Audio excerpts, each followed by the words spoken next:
"Someone please help him, he is not breathing," a small voice cried out, cutting through the hot afternoon in New Orleans, and the sound of streetcars and music stopped many people in their tracks as tourists froze where they stood, and a man wearing a gray suit lay perfectly still on the sidewalk with his fancy gold watch sparkling in the bright sunlight, while the crowd of people stood around him not knowing what they should do to help. And then suddenly a little black girl with a yellow dress came running through all the people, and she dropped down on her knees beside the man who had fallen, and she put her ear against his chest to listen for a heartbeat, and then she whispered, "Please God, do not let this man die," and her tiny hands, which seemed much too small to be useful, started pushing on his chest over and over again, while a woman in the crowd shouted for someone to call for help, and someone finally pulled out their phone to dial 911, and within just a few minutes the sound of ambulance sirens filled the air, getting closer and closer, and when the paramedics finally arrived, they had to gently pull the little girl away from the man,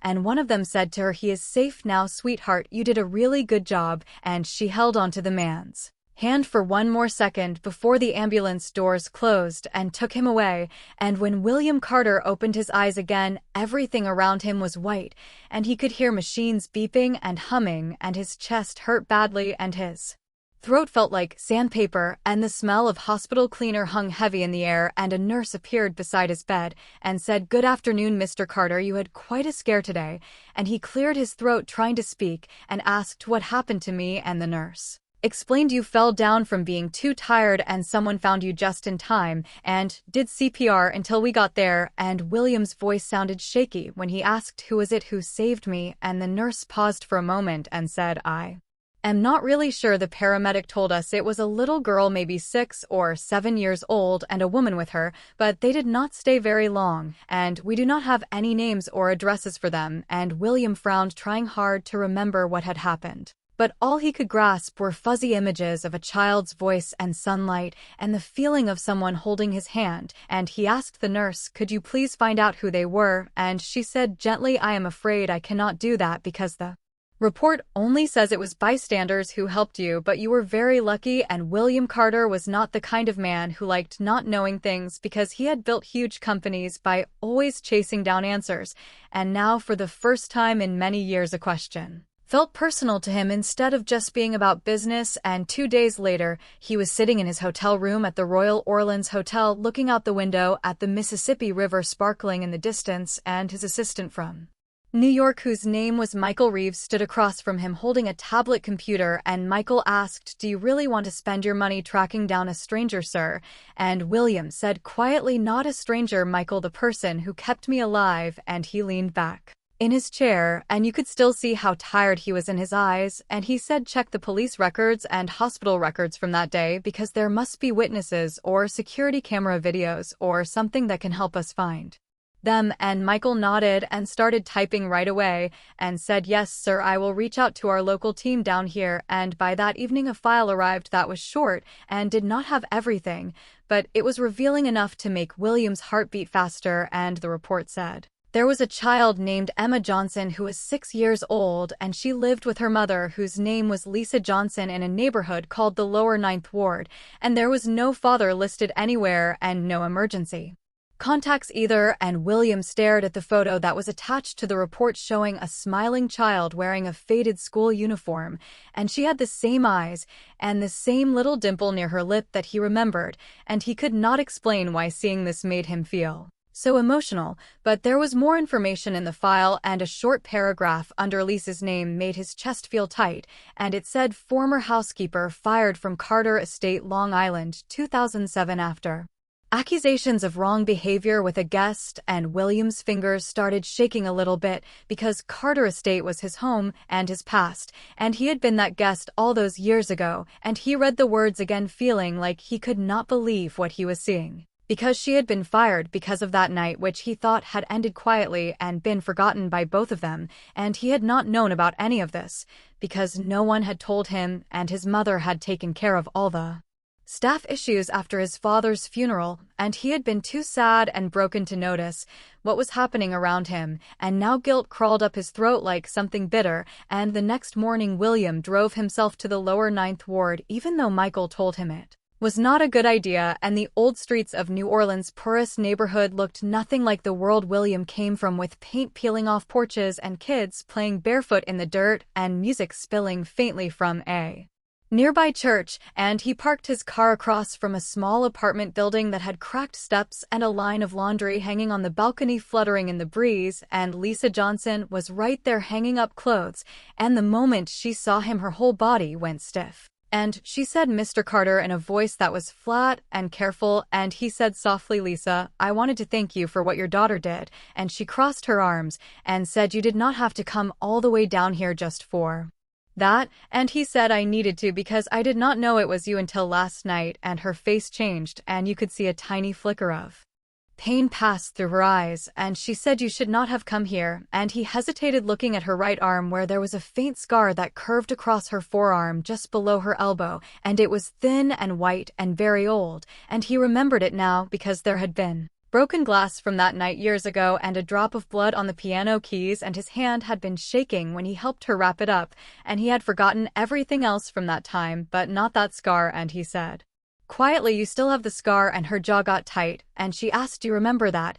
And he admitted, "I remember more than I want to, but I did not know they fired you, and I did not know it ruined your life." And her eyes got hard and shiny with anger she had been holding inside for years, and she said, "You were never meant to know because people like me do not get explanations, and your mother said I was trouble, and she made sure I stayed gone forever." And William said, "I am sorry," and his voice cracked, and for once the billionaire sounded like a regular human being, and Lisa's tone got a bit softer, but she did not let her guard down, and she said, "It would not have mattered anyway, because you had your world, and I had mine." And William looked toward the window where little Emma sat on the floor drawing with crayons and swinging her legs back and forth, and he whispered, "She is beautiful." And Lisa's voice got lower, and she said, "Please do not say her name," but he could not take his eyes off the child, and her laughter drifted through the air, sounding light and innocent and not knowing anything about the complicated adult world. And something inside William broke open, because he had come here just wanting to say thank you, but what he found instead was the first crack in a wall of lies that had been built almost 20 years ago. And as he turned to leave, Lisa said quietly, "You should go back to your world, Mr. Carter, because some truths are not meant to be dug up." And William stopped at the door and said, "Maybe you're right, but I think this truth has already found me." And he walked away with his heart pounding, and each step felt heavier than the last, and behind him the laughter of a little girl echoed across the courtyard, and it was the same voice that had called out to save his life, not knowing she had just woken up the ghosts of his past. And William could not shake the image of that small apartment or the scar on Lisa's arm from his mind, and that night's sleep would not come to him no matter how hard he tried. And he sat by the window of his hotel room, watching the glow of Bourbon Street pulsing below him with neon lights bleeding through the glass, and every sound he heard, like the jazz music and the laughter and the clinking of glasses, felt hollow in his mind. And he kept hearing her say, "Some truths are not meant to be dug up," and he was not sure if it was a warning or a plea for him to leave them alone. And by morning, he had made up his mind about what to do next, and he called Michael and said, "Find out everything you can about Lisa Johnson's life after 2007, and do it legally and quietly." And Michael hesitated on the other end of the phone and said, "Well, are you sure you want to go down this road? Because these things have a way of getting really messy." And William said, "Messy is fine, but what I cannot live with is not knowing the truth." And after the call ended, he stepped out onto the balcony, and the city was waking up with vendors rolling their carts down the street, and the smell of beignet drifting from a cafe nearby, and church bells ringing to mark 8 o'clock in the morning. And for the first time in years, he was not thinking about business reports or shareholders, and his mind was only on a woman he had wronged without ever realizing it, and a little girl whose laughter had the power to shake him awake from his old life. And later that day, he returned to the hospital for a checkup exam, and the nurse who had treated him smiled politely and asked, "Feeling better, Mr. Carter?" And he said, "Physically, yes, but I need to ask you something." And she said, "Of course." And he asked, "The day I was brought in here, did anyone file an official witness statement or maybe leave a contact number?" And she checked the computer chart and shook her head no, and said, "The report just says a bystander did CPR, and they did not want to give personal details." And she looked up at him curiously and asked, "Why was she someone you know?" And William gave a small smile and said, I think I used to know her, and on his way out of the hospital, he passed by the children's ward and through the window, he saw a young volunteer reading books to a group of sick patients, and seeing their tiny faces, listening with wonder made his chest ache, and he thought about how many birthdays he had spent in boring meetings, and how many lives had passed by while he was chasing something he could not even name anymore, and that evening Michael arrived at the hotel with a brown envelope and warned, you are not going to like this, and William poured 2 cups of coffee and told him to continue talking, and Michael began saying Lisa Johnson worked as a hotel housekeeper after she left the Carter estate, and she moved to New Orleans in 2008, and she has a clean record, and she is a single mother with no known relatives living nearby, and he paused. But there is a note in one of the background files from the estate's legal team,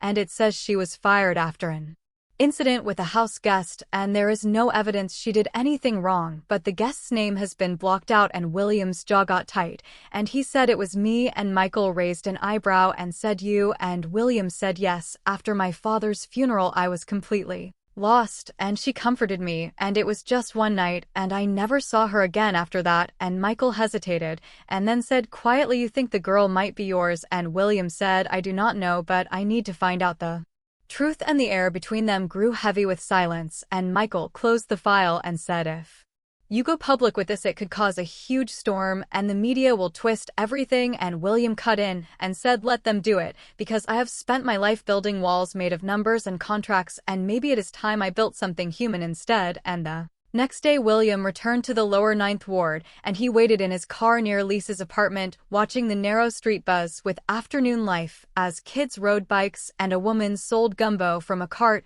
and a preacher handed out paper flyers, and when Lisa appeared holding a grocery bag in one arm and guiding Emma with the other hand, he stepped out of his car, and she stopped instantly with her eyes getting narrow, and she said, you again, and he said, I needed to talk to you, and she said, I told you we do not want your help, and he said, this is not about help, and he reached into his coat and handed her an envelope and said, it is about the truth, and she hesitated before opening it, and inside were 2 photographs from 2007 showing the Carter estate and her name on the staff list, and a copy of her firing form, and her eyes got dark as she read the reason, which said, inappropriate relationship with family guest, and she whispered, you came all this way to remind me of my shame, and he said softly, no, I came to tell you I did not know what happened, and I was that guest, Lisa, and I did not know they punished you for it, and her breath caught, but her face stayed calm, and she said, why would you care, because people like you never have to know what happens to people like us,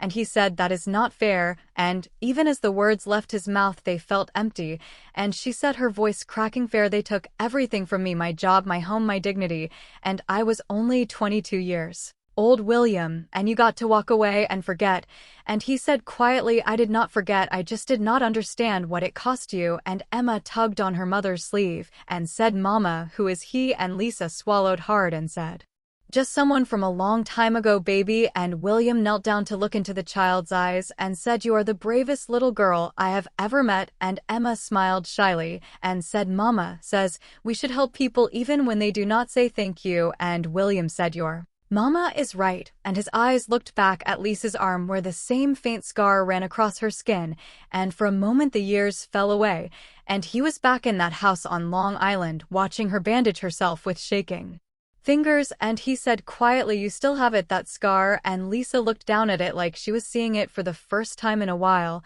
and she said, I used to hate it, but now it just reminds me that I survived everything, and the wind stirred her hair, and for the first time he saw not just the woman he had once known, but the strength that had been carved by years of having to endure so much, and he said, I want to make things right, and she replied, you cannot do that, but her voice did not sound as sure as before, and he said, maybe not, but I can try, and before she could answer, Emma pointed at the small scar on his wrist where the 4 had been, and said, you got hurt too, and he told her, smiling faintly, I guess we all have our marks, and Lisa looked at him for a long moment, feeling torn between anger and something softer that was closer to forgiveness, and she said, at last you should go, because the past does not belong here, and he nodded, but did not move right away, and said, I will leave, but I am not giving up on this, and as he walked away he could feel her eyes following him, and he did not see the tears that gathered there or the way she held Emma close as if afraid the past might reach out and take them both away again.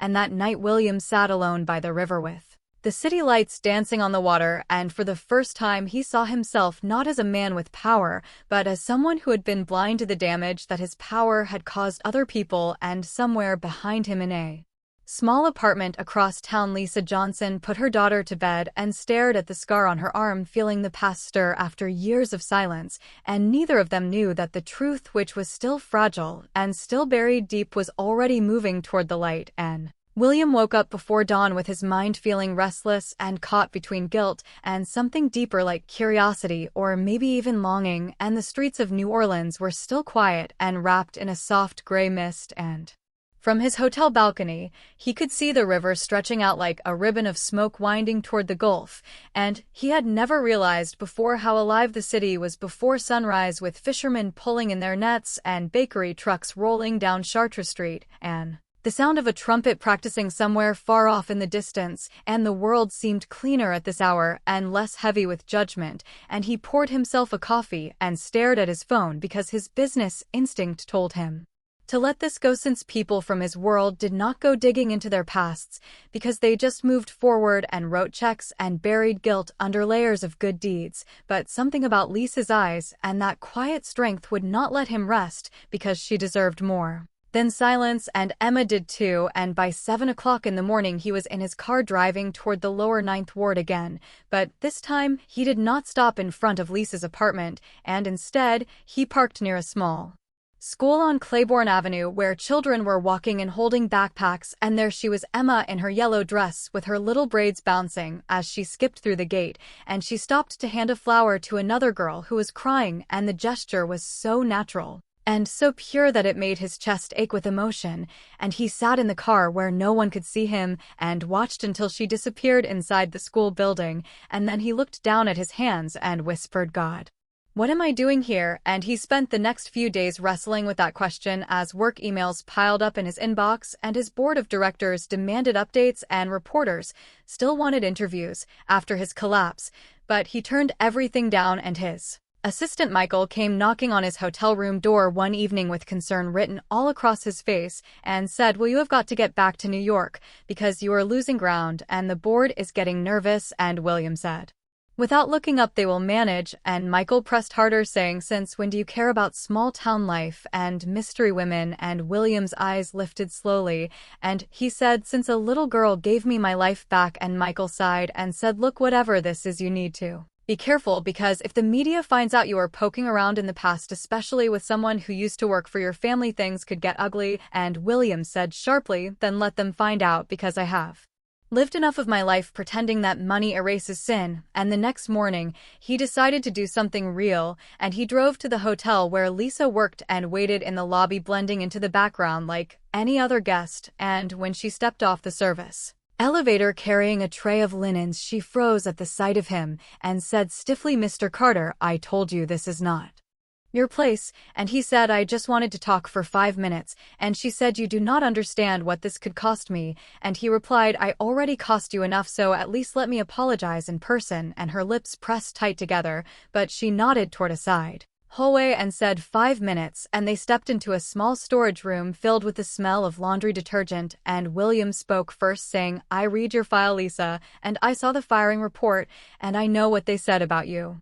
And she said, her voice shaking with contained anger, "You should not have looked at that, because that is my life and my shame." And he said, "It was not your fault, and you should not have had to carry it." And she snapped back, saying, "Was it not my fault?" And William's breath caught, and he said, "She threatened you." And Lisa asked bitterly, "You think women like me get to argue with people like your mother?" And she said, "I needed the money, and I had nowhere to go, and when I found out I was pregnant." She stopped herself and her lips started trembling, and William said the word, barely making it out of his mouth, "Pregnant." And Lisa whispered, "Please do not make me say it, because I did not do this to hurt you, I did it to protect her." And he asked, "Is she mine?" And she said, cutting him off, "She is my daughter, and that is all that matters." And William said quietly, "But she might be mine too." And Lisa turned away with her shoulders stiff and said, "You do not get to decide that now." And he took a deep breath, fighting the storm rising inside him, and said, "Let me help you, not because I pity you, but because I owe you both the truth." And she asked, "Do you think truth will fix anything? Because it just opens wounds that never heal." And he said softly, "Maybe they need to open so they can stop bleeding." And she looked at him, then really looked at the same boy she had comforted all those years ago, now wrapped in gray hair and regret, and her anger softened just a little bit, and she whispered, "You do not even know her, and you do not know what she likes, or how she laughs, or what scares her at night." And he said, "Then teach me, and let me start there." And the silence between them grew thick and heavy, and outside the sound of a service cart echoed down the hall, and Lisa's eyes filled with tears, but she blinked them away quickly and said, "Come by the park tomorrow, because that is when she feeds the pigeons." And he said thank you with relief in his voice, and she warned him, saying, "Do not thank me yet, because if you hurt her even a little, I will never forgive you." And he said, "I will not do that, and you have my word." And as she walked away, he noticed again the faint scar on her arm, and it caught the light for just a moment like a pale line against her dark skin, and it was proof of pain and survival and history all at once. And he watched her until the elevator doors closed, and the echo of her footsteps faded like a heartbeat. And that night William stood once more at the river's edge, with the air thick with the smell of rain coming, and he felt like he was standing at the edge of something he could not take back. And tomorrow he would meet the little girl who might be his daughter, and tomorrow the truth would begin to breathe. And the next day arrived heavy with the promise of rain as gray clouds drifted low over the Mississippi River, and their shadows rippled on the water like bruises. And William stood in the park 20 minutes early, with his hands buried in his coat pockets and his breath visible in the damp air. And the pigeons were already there, fluttering across the cracked pavement near the benches, and the air smelled faintly of roasted peanuts from a vendor nearby. And he had never been this nervous before, not during business deals worth billions of dollars, and not in front of investors, and not even when his company became public. But this was different, because this was not business, this was life. And at exactly 4 o'clock, he saw them coming, with Lisa and Emma walking hand in hand, and the little girl wore the same yellow dress that was slightly wrinkled, with a white sweater too big for her small body. And she spotted the pigeons and ran ahead, with her laughter bright against the dull sky. And William could not help but smile as he watched her. And Lisa stopped a few feet away, with her body looking cautious, and she said quietly, "You came." And he said, "You asked me to." And she studied his face for a long moment and said, "I was not sure you would." And he replied, "I said I would, and I keep my word now." And she repeated the word "now" under her breath, as if testing whether she believed it. And Emma had found a small paper bag full of breadcrumbs and was scattering them happily for the birds. And William crouched beside Emma and asked, "You like feeding the birds?" And she nodded and said, "Mama says they come back every day, even when people forget about them." And he said, "Smart birds, because they know where kindness lives." And she giggled and said, "You talk funny." And he said, smiling, "I guess I do." And Lisa watched them from a short distance away, with her arms folded, trying to appear like she did not care. But her eyes softened when she saw Emma laughing, because for years she had kept her daughter's world small and safe, and now that safety was slipping away, being replaced by a future she could not predict. And William stood up and said quietly, "You used to hum when you worked, and I would hear you in the hallway, and you always sang Amazing Grace." And her eyes dropped, and she said, "You remember that?" And he said, "I remember the way your voice made that house feel less like a tomb." And she did not answer, but instead walked toward a bench and sat down slowly, and said, "You should not have come back into our lives, William, because it is not fair to her." And he said softly, "Fair?" And he asked, "What has ever been fair to you, or to her, or to anyone?" And he said, "You raised her alone, and I had everything and still managed to lose what mattered most." And Emma ran up to them, holding out her hand with a pigeon sitting there calmly pecking at her palm, and she whispered, "He is not scared." And William chuckled and said, "He knows he is safe." And she said proudly, "He trusts me." And then, with innocent curiosity, she asked, "Do you have any kids, mister?" And the question hit harder than he expected. And he said quietly, "No, I do not." And Emma said, "You should, because it makes people happy." And Lisa got stiff, but William interrupted gently and said, "It is all right, and she is right." And Emma giggled and went back to her birds, and the silence between William and Lisa returned, feeling dense with words neither could say. And he finally spoke, saying, "I know you do not trust me, and you have every reason not to, but I need to know about her." And Lisa said sharply, "There is nothing to know, because she is mine and mine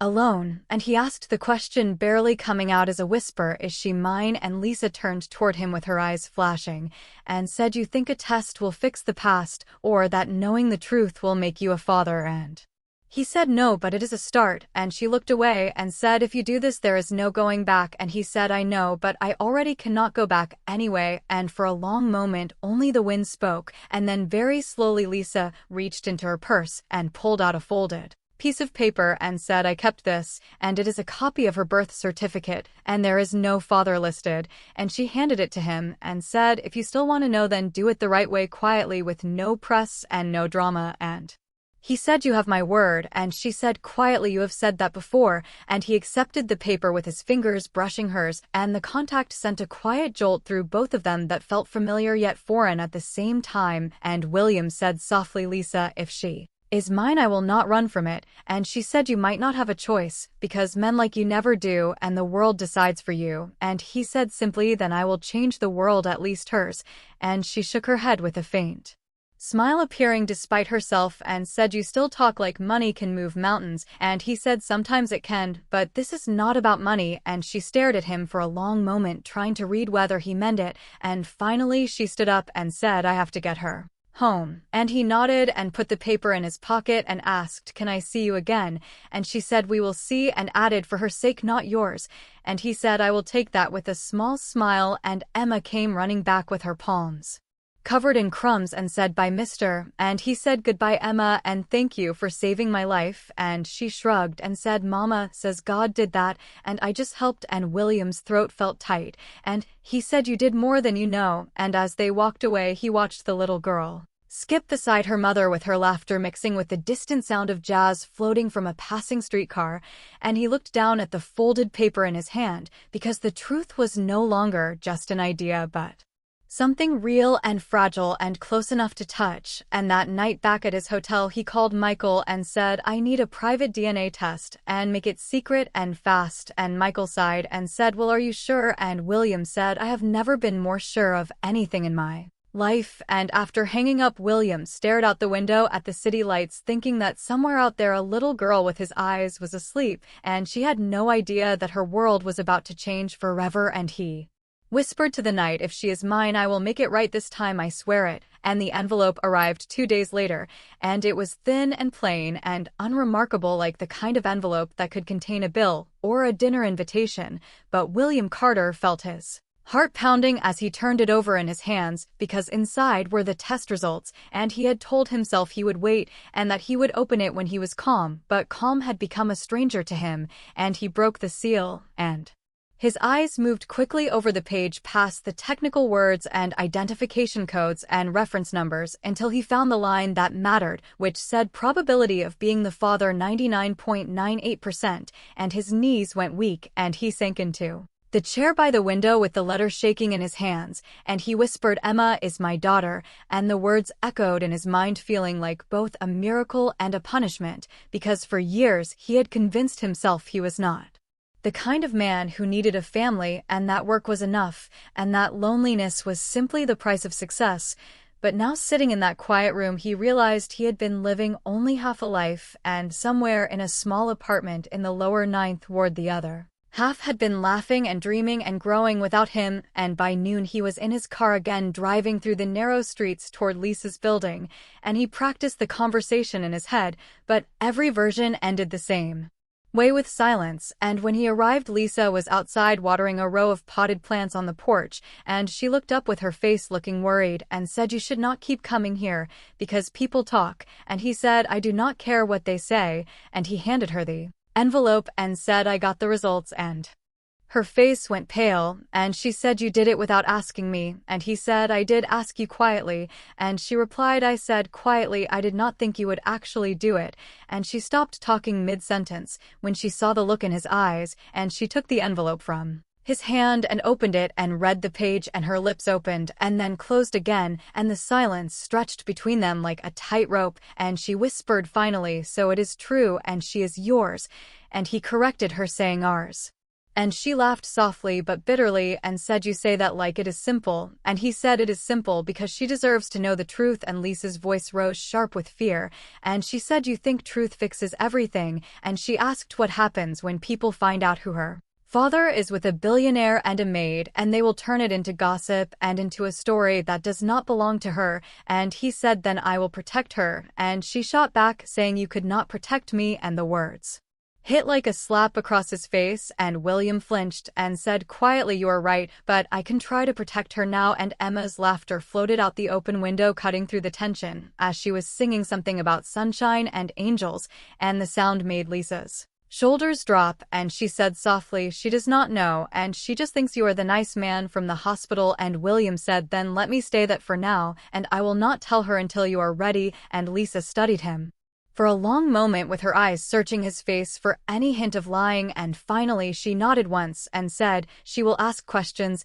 because she is curious." And he replied, "So am I about her." And Lisa's voice softened, and she said she likes stories before bed, and she is afraid of thunder, and she wants to be a teacher because she says teachers make people brave. And William smiled faintly and said, "She already is brave." And that night William sat at the kitchen table with them for the first time, and the apartment was small but warm, with its walls covered in hand-drawn pictures and family photos, though none had a father in them. And Emma climbed onto a chair beside him and offered him a cookie she had baked with her mother, and said, "It is burnt, but still good." And he bit into it and smiled and said, "You are right, it is still good." And she grinned and said, "Mama says you were sick, but are you better now?" And he said, "Much better, because of you." And she said, "Mama says God saved you." And he said, "Maybe He sent you to do it, because that is what angels do." And she giggled and said, "I do not have wings." And he said, "Not the kind you see, but you have got them." And Lisa stood at the counter pretending to wash dishes, though she was not really watching the sink, because for a moment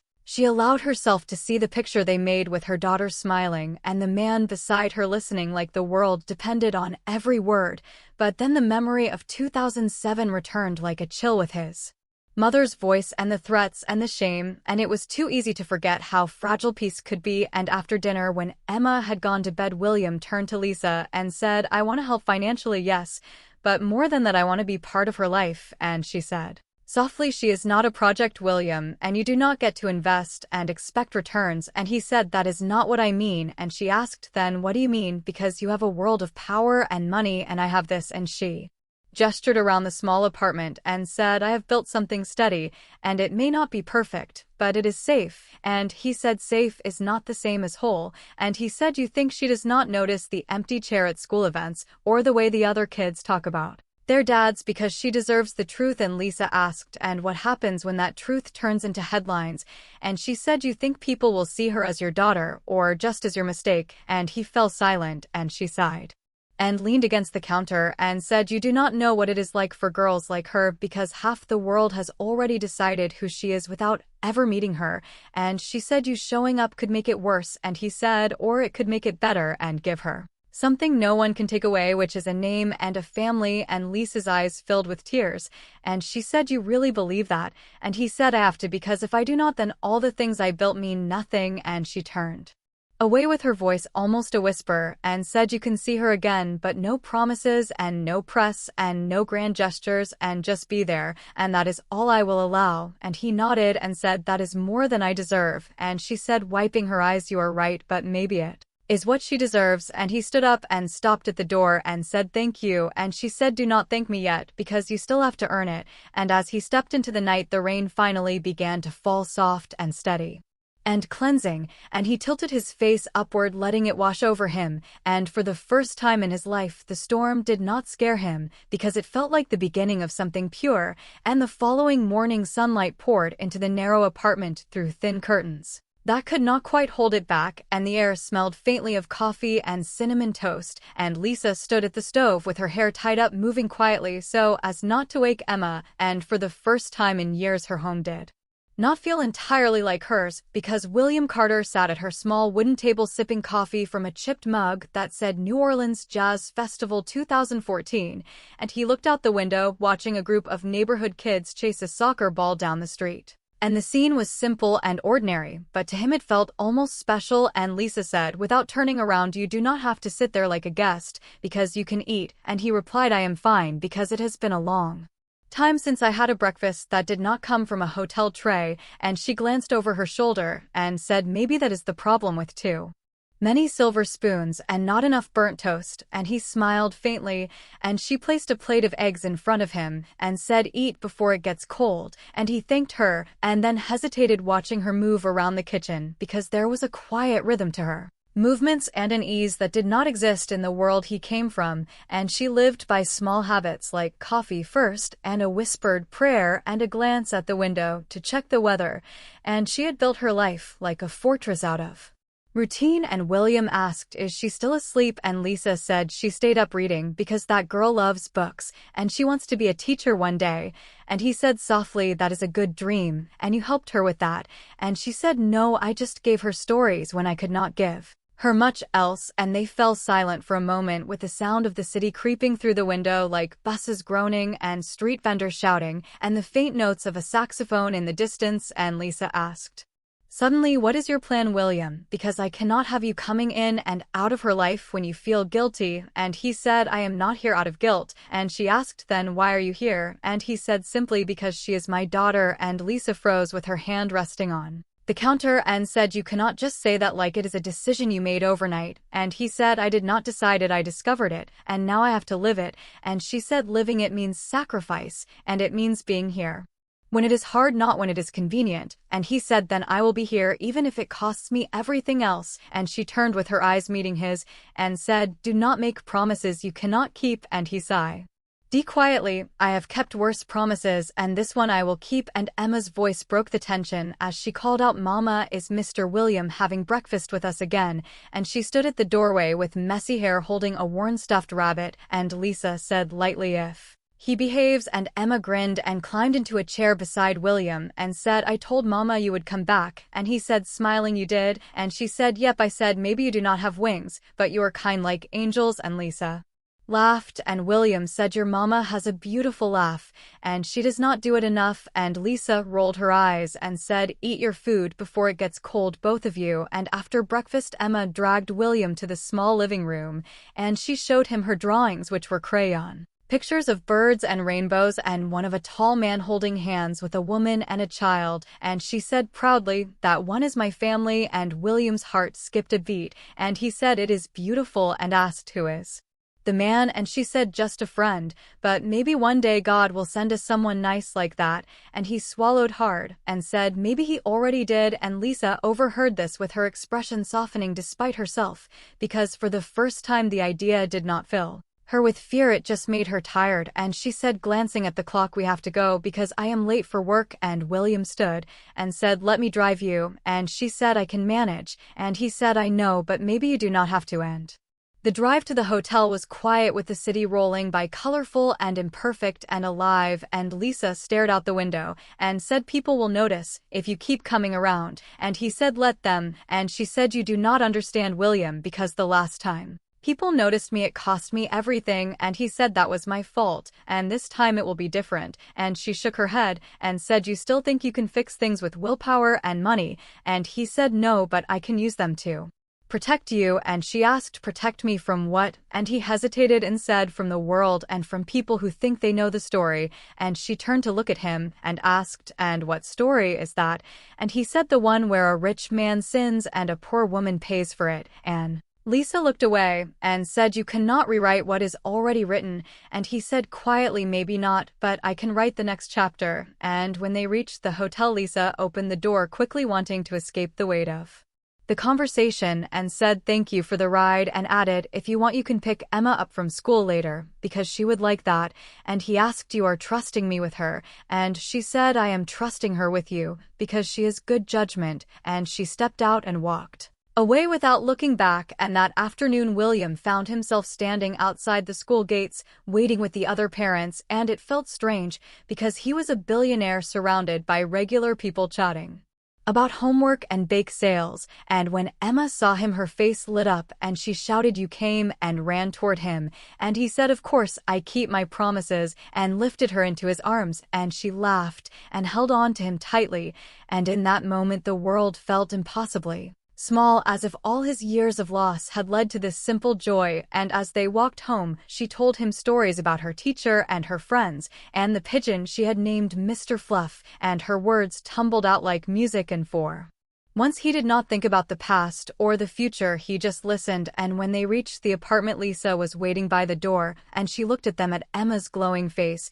and something inside her softened, and she asked, "You had fun?" And Emma said, "The best, because Mr. William said I am brave," and Lisa said quietly, "He is not wrong." And William handed her a small paper bag and said, "We stopped for beignet and got one for each of us," and she smiled faintly and said, "You are learning fast." And he said, trying, and for a brief second their eyes met, and something unspoken passed between them, like hope and fear and maybe even forgiveness, and he did not know where this fragile peace would lead, but he knew one thing, which was that he was not leaving again, and for the first time in a long time neither did she want him to. And the days that followed settled into a rhythm that felt almost unreal to William, as though he had stepped into someone else's life, one that was smaller and slower and quieter, but strangely whole. And every morning he met Emma and Lisa for breakfast before school, and sometimes he brought pastries from the cafe downstairs, and Emma insisted he try her favorite, which was the one with too much powdered sugar that always made her sneeze, and he would laugh and Lisa would roll her eyes, pretending to scold them both. And it was ordinary life, but to William it was extraordinary, because for the first time he was not thinking about markets or deadlines or shareholders. He was just thinking about how many spoons of sugar Emma liked in her cocoa, and how the morning sun caught the curls in her hair. But normal never stays hidden for long, and word of his extended stay in New Orleans had begun to spread, and the media did not know why, but they were sniffing around eager for a story. And back in New York, the Carter Foundation board was growing restless, and one executive said, "He has been gone too long and the press is starting to ask questions," and another replied, "Let them, because Carter's personal life has always been off limits." But the rumor mill did not sleep, and neither did his mother, because Margaret Carter sat in her Manhattan townhouse sipping tea while her assistant read aloud a short article that said, "Billionaire William Carter seen in New Orleans health scare or secret project." And Margaret's eyes narrowed, and she said softly, "New Orleans," and added, "How interesting." And that same morning William walked Emma to school, and she held his hand the whole way, skipping and talking about her science project, which was a papier-mâché volcano, and she said proudly, "It is going to explode, Mr. William, but only a little," and he said with a smile, "Just like life, because a few small eruptions keep things interesting." And she laughed and said, "Mama says you talk like you swallowed a dictionary," and he said, laughing with her, "She is not wrong." And when they reached the school gate, Emma turned serious for a moment and asked, "You will come back later, right?"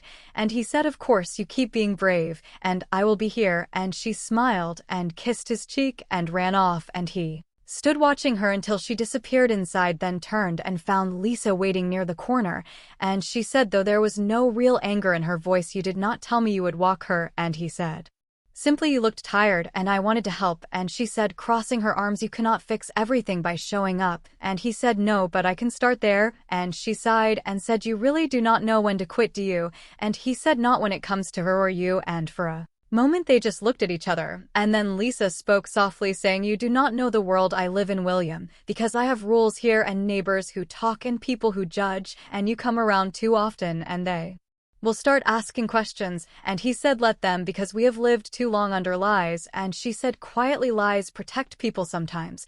And he replied, "No, they just postpone the pain." And she did not argue, but instead looked at him, really looked, and saw not the billionaire on magazine covers, but the man beneath the weight of his own guilt. And she said, "Before someone notices, you should go." And he said, "You still do not trust me." And she replied, "Trust is not the problem, it is hope, because hope can hurt worse." And that afternoon, as promised, he returned to pick Emma up, but something was wrong, because when she came out of school her usual brightness was gone, and he asked, crouching to her level, what happened. And she said quietly, "A boy said mean things." And he said, "I do not have a dad, and that is why I saved you, because I was looking for one. And William's jaw tightened and he asked, and what did you say? And she said, I told him I do not need one, but her lip trembled, and she added, then I cried.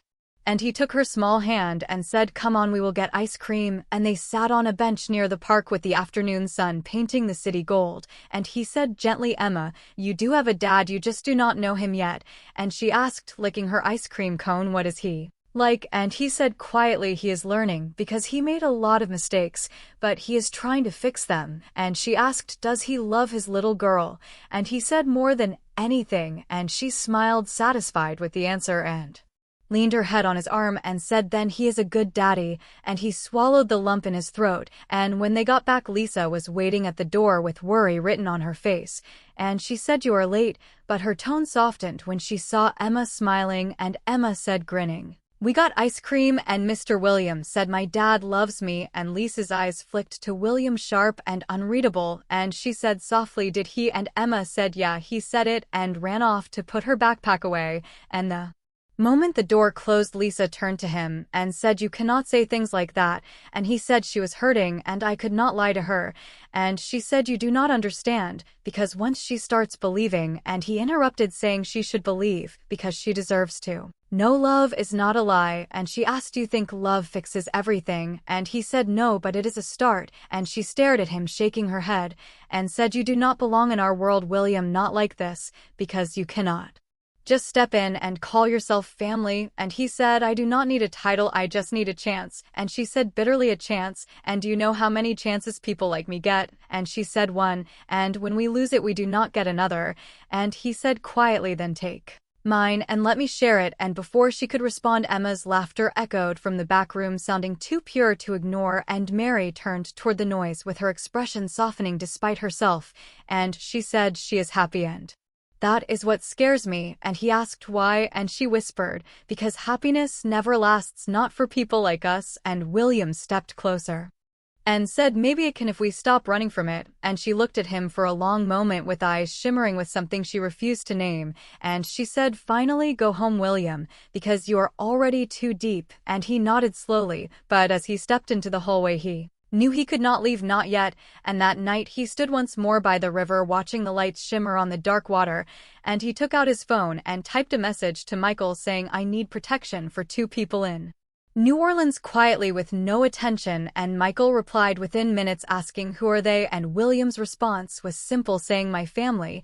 And he pocketed the phone and exhaled, and the city around him was alive with laughter and music, but for the first time William felt grounded and anchored, not by wealth or status, but by something fragile and real, because the past had already found him, and the future, whatever it would bring, was finally beginning to breathe. And the news broke on a Wednesday morning, and it was not front page yet, just a small column in an online gossip blog saying reclusive billionaire spotted in New Orleans Lower Ninth Ward charity or secret family, and it spread like wildfire through the financial press within hours, and by noon the story had jumped from blogs to business pages, complete with grainy photos of William leaving Lisa's building with Emma's yellow dress visible beside him, and by evening Margaret, Carter's assistant, placed a folded copy of the article on her desk, and Margaret read in silence with her face unreadable, and then she set the paper down with her fingers tapping once on the table, and she said, find out who the woman is and the child. And the assistant said, yes, ma'am. And in New Orleans, William had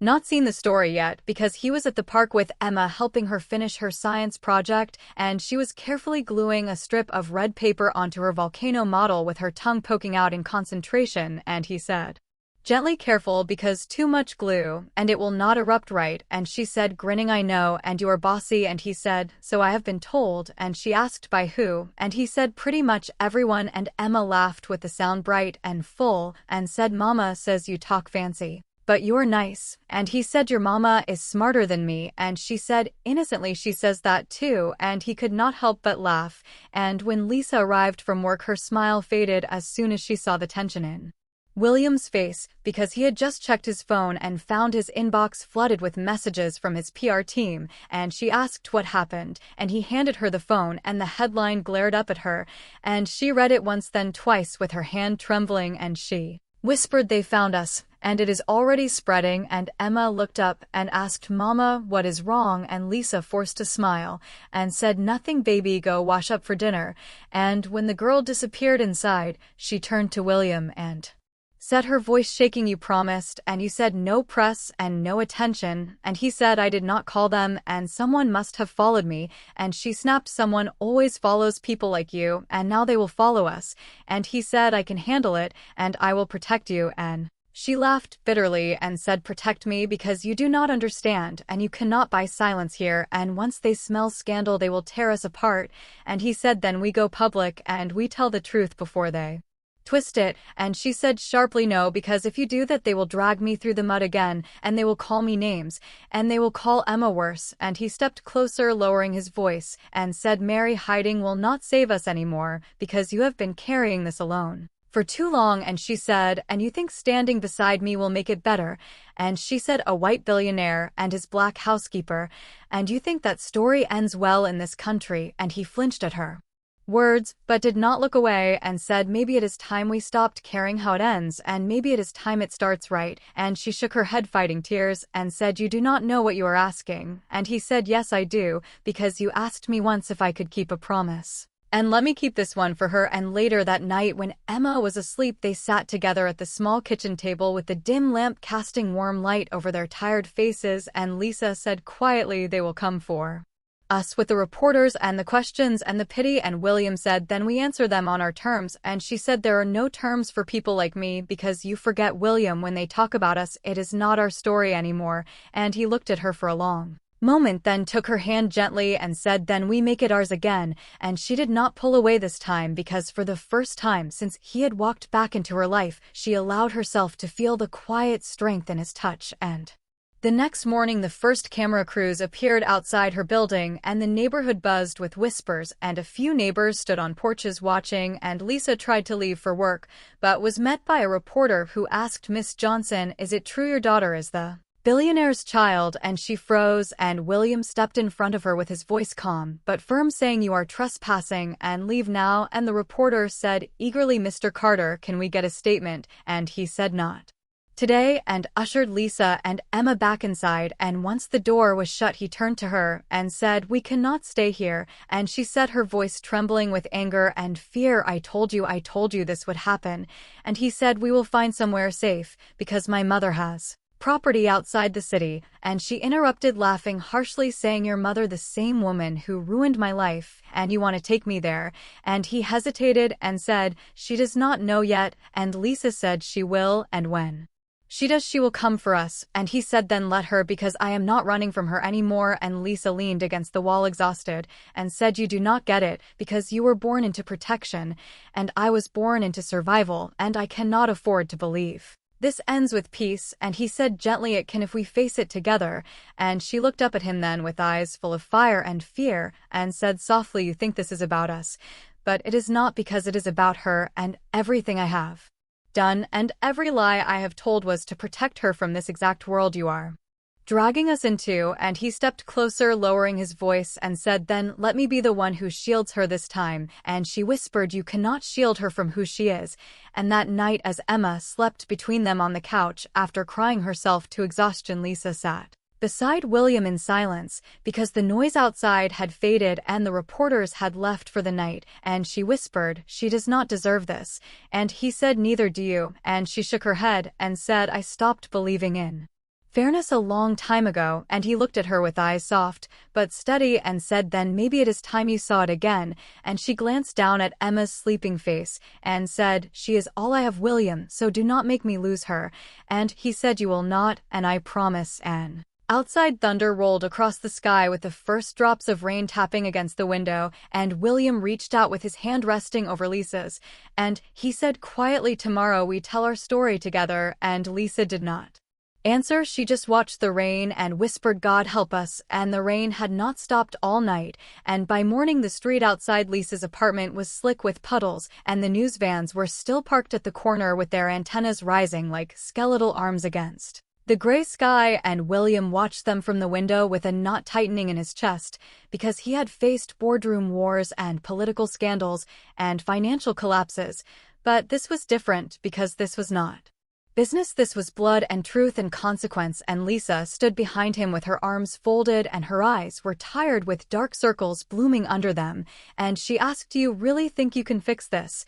Because the press does not care about truth, William, they care about headlines." And he said, "I do not want to fix it, I want to own it." And she sighed, shaking her head, and said, "You do not understand how ugly this can get, because they will tear through my past, and my jobs, and my mistakes, and they will make me a story I never agreed to tell." And he said softly, "I know, and I will stand beside you through all of it." And her voice rose raw and breaking, and she said, "You cannot stand beside me because you're a Carter, and you do not know what it means to live with shame that is not yours, but sticks anyway." And he turned from the window with his expression quiet, but unwavering, and said, "Then let me learn." And before she could answer, Emma shuffled into the room, rubbing her sleepy eyes, and said softly, "Mama, they are outside again, and they are taking pictures." And Lisa forced a smile, and knelt down, smoothing her daughter's hair, and said, "Do not worry about them, baby, just go eat your breakfast." And Emma hesitated and asked, "Are they mad at us?" And William said gently, "No, they are just confused." And she nodded slowly, trusting his calm voice, and said, "Okay,"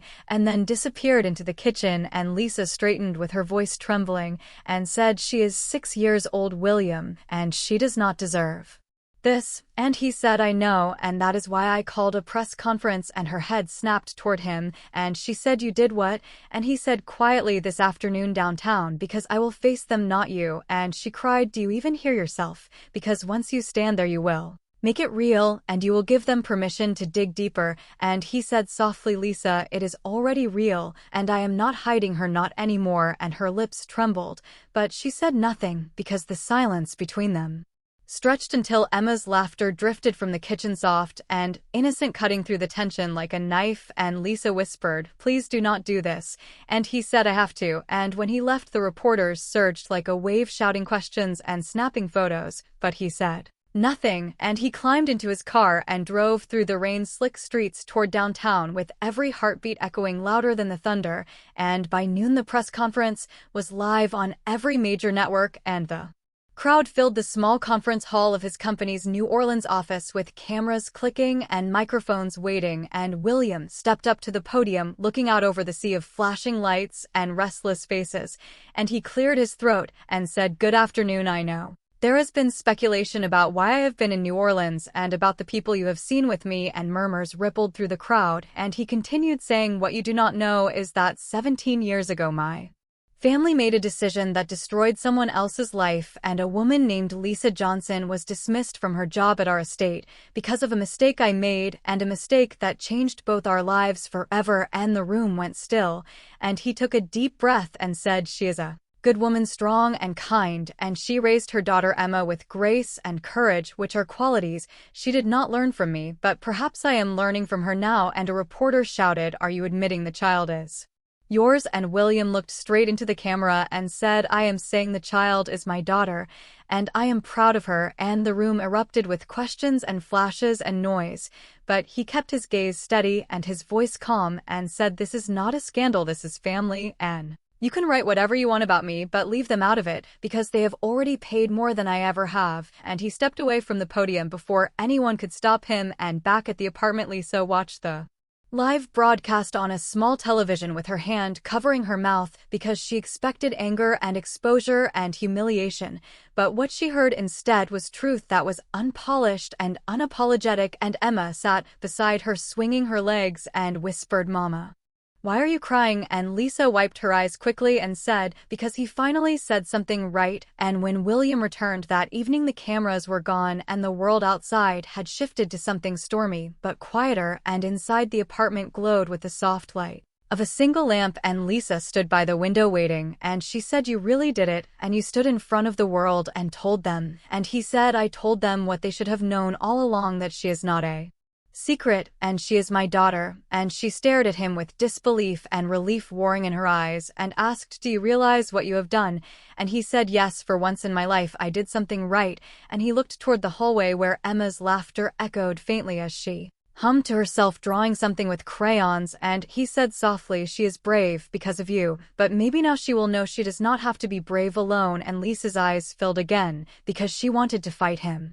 and to tell him that he had ruined everything, but she could not, because not when her heart finally felt lighter than it had in years, and she took a slow breath and asked, "So what happens now?" And he smiled faintly and said, "Now we start over," and outside the storm had broken and the rain had stopped, leaving the streets washed clean, and somewhere in the distance a church bell rang, and for the first time since his collapse on Bourbon Street, William Carter felt peace, not the fragile kind that hides in silence, but the kind that grows stronger when spoken aloud. And for the first time her gaze softened as she looked at Emma, and she said, "She is beautiful," and Emma smiled shyly and said, "You talk like Mr. William," and Margaret almost laughed with the sound, brittle but real, and said, "Yes, I suppose I do." And when she left, the silence she left behind felt lighter than before, because it was fragile but lighter. And Lisa turned to William and asked, "Did that really just happen?" And he smiled and said, "I think it did." And outside, the last streaks of sunset glowed over the Mississippi, warm and gold, and inside Lisa sat down slowly, still processing what had unfolded, and she said softly, "Maybe this really is the start of something new." And William reached for her hand with his voice steady and full of quiet conviction, and said, "It is not the start, it is the first time we are finally living the truth." And the morning after Margaret Carter's visit, the world felt strangely still, like the air after a storm, when everything is heavy and waiting, and sunlight came through the blinds of Lisa's apartment, touching the floorboards and the couch and the little table where Emma's crayons were scattered everywhere. And William sat there quietly watching Lisa pour coffee, and she did not speak for a long time, and finally she set the cup in front of him and said, "I still do not trust her." And he said, "I do not either, but I think something changed last night." And she shook her head and said, "Margaret Carter does not change, she adapts, and she calculates, because I have seen her kind all my life." And he said gently, "She came here and she faced us, and that is more than I expected." And Lisa replied, "She came to see what damage she had to control, not to make peace." And he did not argue, because deep down he knew she might be right, since Margaret's softness had felt too planned and her words too measured. But there had been a flicker of truth in her eyes when she looked at Emma, and it was a flicker he could not ignore. And Emma burst into the room wearing her school uniform and a paper crown she had made herself, and said, "Look, Mama, I am the Volcano Queen." And Lisa smiled despite herself and said, "Then your Majesty better eat breakfast." And Emma climbed onto William's lap without any hesitation and said, "You can be my assistant." And he chuckled and asked, "Does that come with a paycheck?" And she said solemnly, "It comes with hugs," and wrapped her arms around his neck. And Lisa looked away quickly, pretending to busy herself with dishes, because that image of the billionaire, humbled and human, laughing with her daughter, did something to her heart she was not ready to name. And she asked, without turning, "Are you picking her up again today?" And he said, "If you will let me." And she hesitated and said, "Fine, but no cameras this time, and promise me." And he said, "I promise."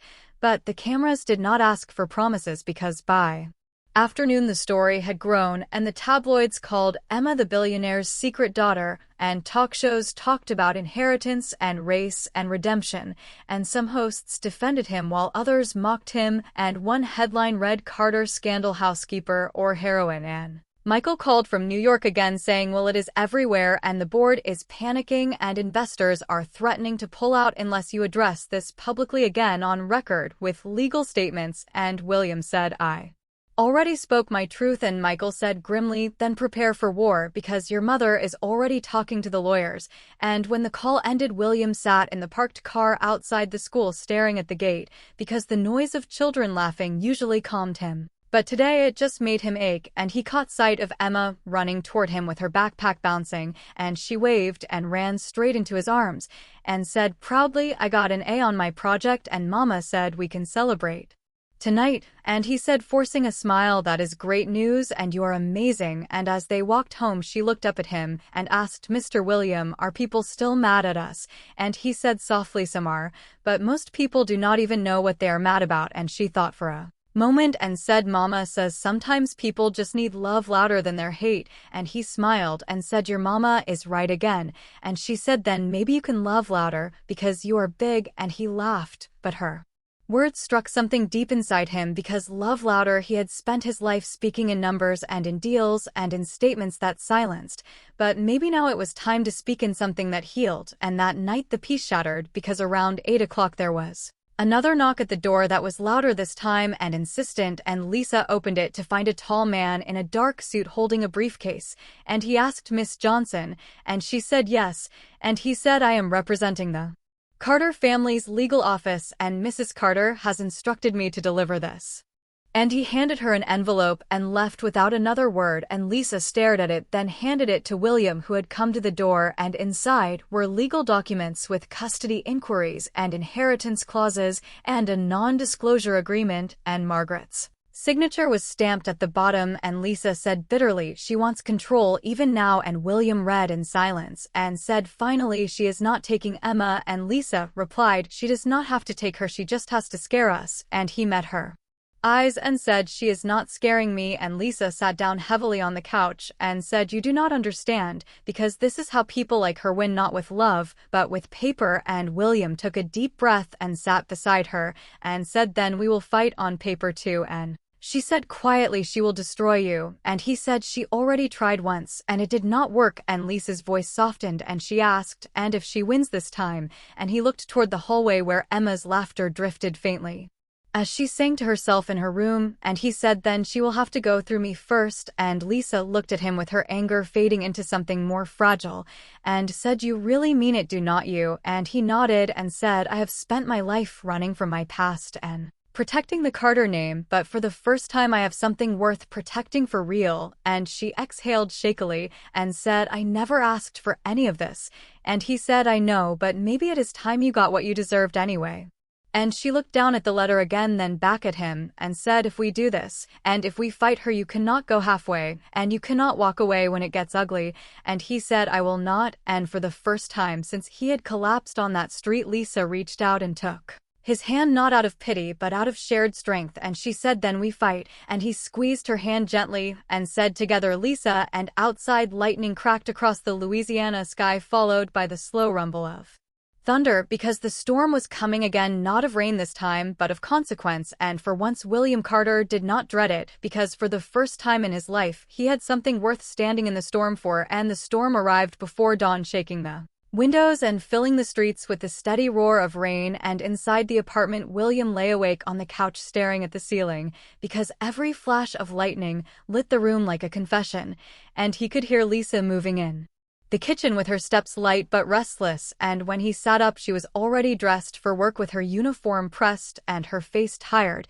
and he said you did not sleep, and she said neither did you, and handed him a mug of coffee, and he took the cup and said my mother will not stop, and you know that, and Lisa nodded and said I know, but I am not afraid of her anymore, and he looked at her surprised, and she smiled faintly and said I have lived through worse storms than Margaret Carter, and for a moment silence settled between them, broken only by the rhythm of the rain, and then she added softly I just do not want Emma to see us fight battles she does not understand, and he said she will not, because she will see what it looks like when people stop hiding, and Lisa said maybe that is what scares me, and before he could reply Emma appeared in the doorway clutching her stuffed rabbit with her curls a messy cloud around her face, and she said it is raining too loud, and William smiled and patted the couch beside him and said come here, and she climbed up curling against him and said you are warm, and he brushed her hair back gently and said go back to sleep, because the rain will sing you a song, and she smiled sleepily and said you sound like my teacher, because she says everything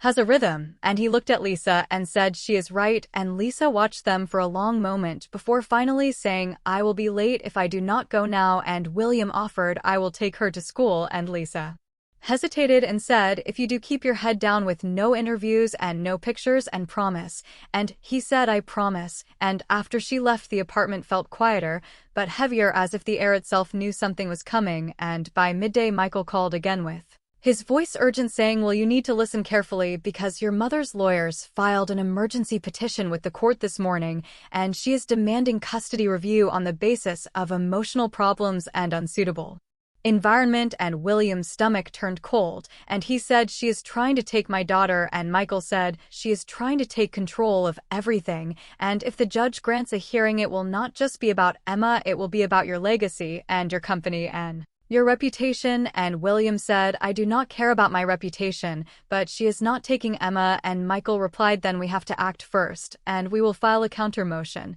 but we need to prove you are stable and responsible and not acting out of emotion, and William gave a short humorless laugh and said, stable, I collapsed in the middle of a street, and a 6-year-old saved me, so I am not sure that word applies anymore, and Michael's voice softened, and he said, then show them who you have become since. And show them you are fighting for something more than guilt. And when the call ended, William sat at the table staring at the rain trickling down the window, and then he picked up his coat, and he found Lisa at the hotel, cleaning rooms on the 6th floor, and when she saw him in the doorway her face darkened, and she said, you should not be here, and he said, I need to talk to you, and she said, not now, William, because I am working, and he said, it is about my mother because she filed for custody review, and Lisa froze and asked custody of Emma, and he said, she is trying to use my name to take her away from both of us, and Lisa dropped the towel she was holding and said, no, she cannot, because she has no right, and he said, she does not have the right, but she has money and influence and lawyers who eat people alive, and her eyes filled with fear and fury,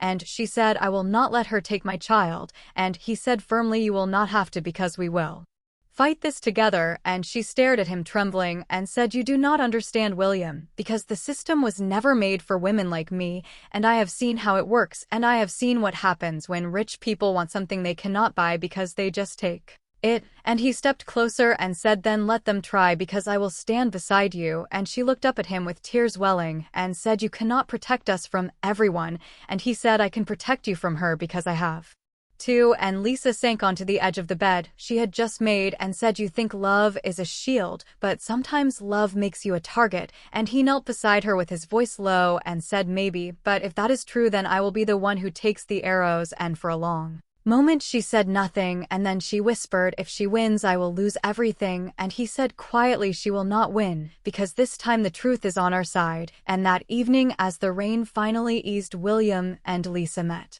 with a local attorney who was an older black woman named Cassandra Price, and she was known for her fierce work in civil rights cases, and her office was modest, but filled with warmth, with framed photos of families she had helped lining the walls, and after listening to their story, Cassandra leaned back and said, I have seen this kind of thing before, because wealth and guilt do not mix well in court, but truth does.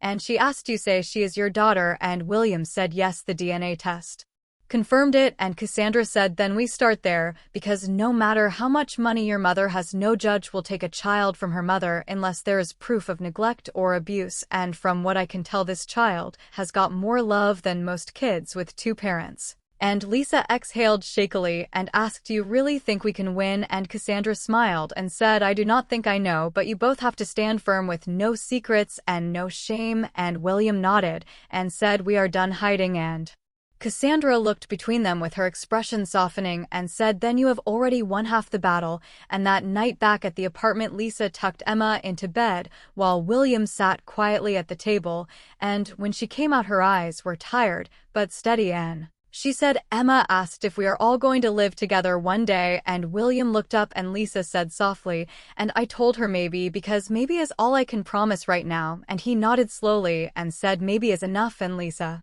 crossed her arms looking at him for a long moment and asked, do you really think we can beat your mother?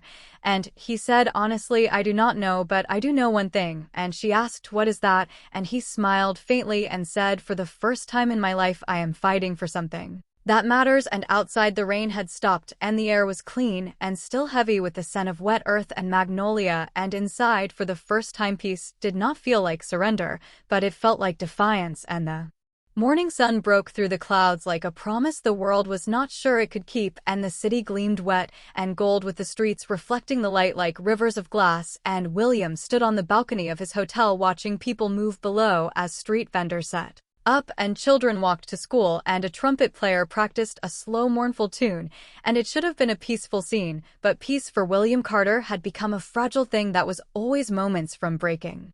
And his phone buzzed, and it was Michael again saying, you are trending, Will, and the story is everywhere with morning shows and podcasts and tabloids, and everyone is talking about you and Lisa and the child, and they are digging into her past again, and William's voice hardened and He said then we stopped them, and Michael said too late for that because the press got hold of the old HR report from the estate and someone leaked it, and William froze and asked what report, and Michael said the one from 2007 that said she was fired for inappropriate conduct, and it is out there now. And William felt a cold rush in his chest and said they are making her look like, and Michael interrupted quietly saying exactly, and your mother's fingerprints are all over this because she is trying to poison the public before the hearing. And William gripped the railing so hard his knuckles turned white and said, if she wants a war, she has one. And Michael warned, be careful, Will, because she does not lose. And he hung up without answering because the city stretched below him bright and cruel, and at Lisa's apartment the TV was already on and the news anchor's voice filled the room saying in a shocking development, sources close to the Carter family have confirmed that Lisa Johnson, the mother of William Carter's alleged daughter, was dismissed from his family estate years ago under controversial circumstances. And Lisa turned the TV off and stood there in silence with her reflection trembling in the dark screen. And Emma sat at the table coloring, completely unaware of the storm outside her small world, and she asked, Mama, can we go to the park later? And Lisa forced a smile and said, maybe baby, after dinner, but her hands were shaking. And when William arrived she did not greet him, but stood by the window with her arms crossed and the weight of years pressing down on her. And she said, she did it, and your mother did this.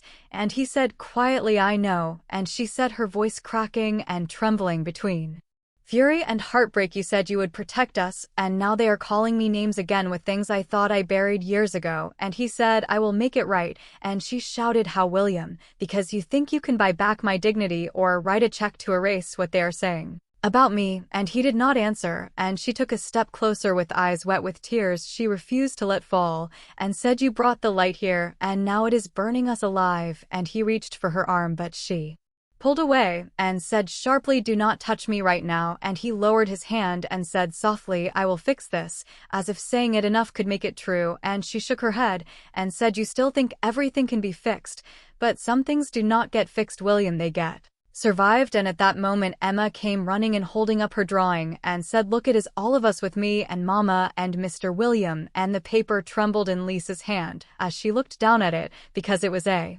child's perfect little world with 3 smiling faces beneath a bright sun.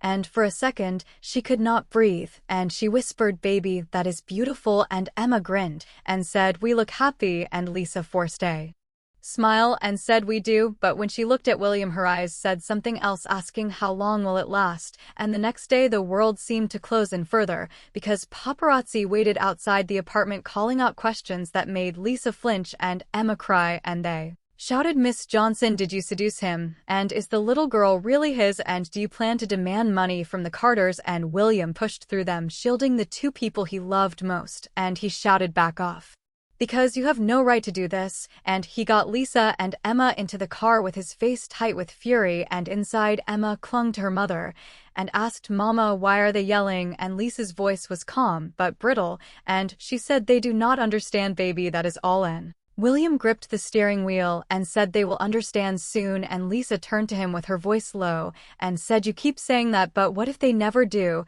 And he did not answer. And that evening they met again with Cassandra Price, and her office was crowded with case files and the faint smell of rain and coffee. And Cassandra said, I saw the news, and your mother's team is trying to frame this as a stability issue, and they are painting Lisa as emotionally unstable and possibly manipulative. And Lisa laughed bitterly and said, that is their favorite word for women who fight back. And Cassandra nodded and said, it is an old playbook, but they underestimate us, because I have dealt with women like Margaret Carter before who believe money can rewrite truth. And William leaned forward and asked, what is our next step? And Cassandra said, we go on record and you both testify and we tell the story before she twists it again, and I will file a defamation suit if they keep spreading lies. And Lisa hesitated and said, you want me to sit in front of cameras again after what they did to me last time? And Cassandra's voice softened and she said, not for them, but for her, and pointed to a photo on her desk of Emma smiling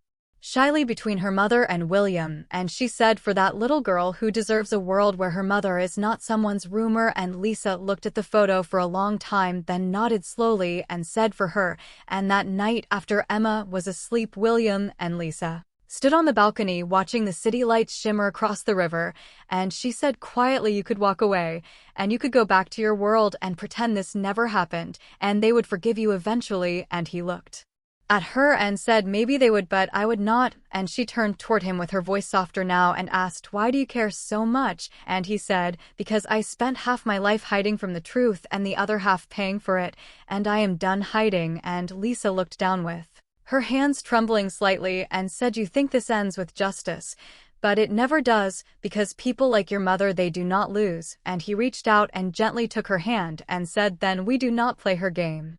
And we tell our story in our voice with no lawyers and no headlines, just truth. And for the first time in days, she did not pull away, and she asked, do you really believe truth can save us?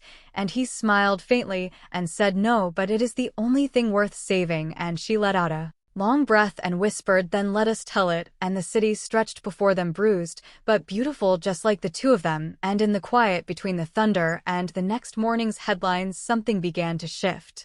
Not forgiveness, not yet, but courage. And the day of the hearing arrived with a strange heavy calm, because the courthouse stood like an old guard in the center of New Orleans, with stone columns and oak trees shading the steps, and reporters waiting outside like vultures waiting for a signal, and cameras lined the sidewalks with their lenses aimed at the doors, and the air was thick with humidity and curiosity. And William's car pulled up to the curb, and he stepped out in a dark gray suit that was simple but dignified, and his expression was steady. And inside the vehicle, Lisa sat motionless for a moment with her hands shaking on her lap, because Emma was not with them, since Cassandra had insisted she stay with a trusted friend until the hearing was over, saying it is not a place for a child. And William asked softly, are you ready? And Lisa admitted, no, but I am going anyway. And they walked side by side up the courthouse steps with the sound of camera shutters clicking like 1,000 insects. And voices shouted questions saying, Miss Johnson, do you regret what happened? And Mr. Carter, are you acknowledging being the father? But they did not respond, and they walked through the storm in silence. And inside, the courtroom was smaller than Lisa expected, and too bright and too quiet, and the walls seemed to listen. And Margaret Carter was already there, seated with her lawyers, and her expression was composed and firm, and she looked perfect, as always, with pearls and pressed linen and a calmness that could slice through glass. And when her eyes met Lisa's, the room seemed to shrink, and Cassandra leaned toward them and whispered, let her think she is in control, because that is how you win against women like her. And William nodded once, but his jaw tightened as he looked at his mother and said, she is not used to losing. And Cassandra said, she is about to learn. And the judge entered, and everyone rose, and he was an older man with a weary face and kind eyes that had seen too much of human weakness to be easily swayed by wealth. And he said, let us get to it, because this is a preliminary custody hearing, not a circus, and I will not tolerate theatrics. And Margaret's lawyer spoke first, with his voice smooth and confident, saying, Your Honor, the Carter family is deeply concerned about the welfare of the minor child, Emma Johnson, and given recent media attention and the instability surrounding her mother's situation, we believe temporary guardianship should be placed under Mr. William Carter, or failing that, under Mrs. Margaret Carter, until the court determines the best arrangement. And Lisa's hands clenched, and Cassandra placed a steady hand over them and whispered, let him finish. And the lawyer continued, painting a picture of chaos, with a single mother of modest means and a child exposed to paparazzi, and a man who had acted impulsively out of guilt. And he did not raise his voice, but each word landed like a stone. And when he was done, Cassandra stood and said, Your Honor, the Carters have confused inconvenience with instability, because the truth is simpler, and Lisa Johnson has raised her daughter alone for 6 years with love and safety and dignity, and the only disruption in that child's life came not from her mother, but from the sudden arrival of a father who discovered too late that love is not a transaction. And a faint murmur rippled through the room, and Margaret's lips tightened, and Cassandra continued with her voice gaining strength, saying, And let us be clear, this is not about money, this is about power, because a woman was dismissed from her job 17 years ago, and slandered and silenced and shamed, and now when her truth finally sees daylight, she is being punished again for surviving it. And the judge leaned forward slightly and asked, Do you have evidence of this dismissal? And Cassandra nodded and said, We do, and I have submitted the original firing report and a written Statement from another former employee who confirms that the dismissal was personal, not professional, and Margaret's lawyer objected, but the judge raised his hand and said, "Overruled," and continue, and William stood and asked, "Your Honor, may I speak?" And the judge hesitated, then nodded briefly, and William turned to face the room and said, "I made mistakes, many of them, but Lisa Johnson never deserved what my family did to her, and I let my guilt keep me silent for too long, but silence destroys people, and I will not be silent anymore because that little girl saved my life literally and otherwise, and all I want now is to give her the life she deserves with her mother where she belongs." And the courtroom was silent, and even Margaret's lawyer paused with his expression flickering for a second before returning to stone, and then Margaret stood, and the sound of her heels against the marble floor echoed like gunshots, and she said coolly, "Your Honor, I will not apologize for protecting my family's reputation, but I will admit something, and I was wrong because I was wrong to handle this as I did then, and wrong to believe control could replace truth." And the words hung in the air, startling even her own lawyer, and she turned toward Lisa and said, "I cannot undo what I did to you, but I can stop repeating it, and the court does not need to decide this." And Lisa's eyes narrowed, and she asked, "Then why are we here?" And Margaret looked down briefly, then met her gaze and said, "Because I needed to see the woman my son risked everything for," and her voice soft and fragile, but genuine, and she said, "And now I have."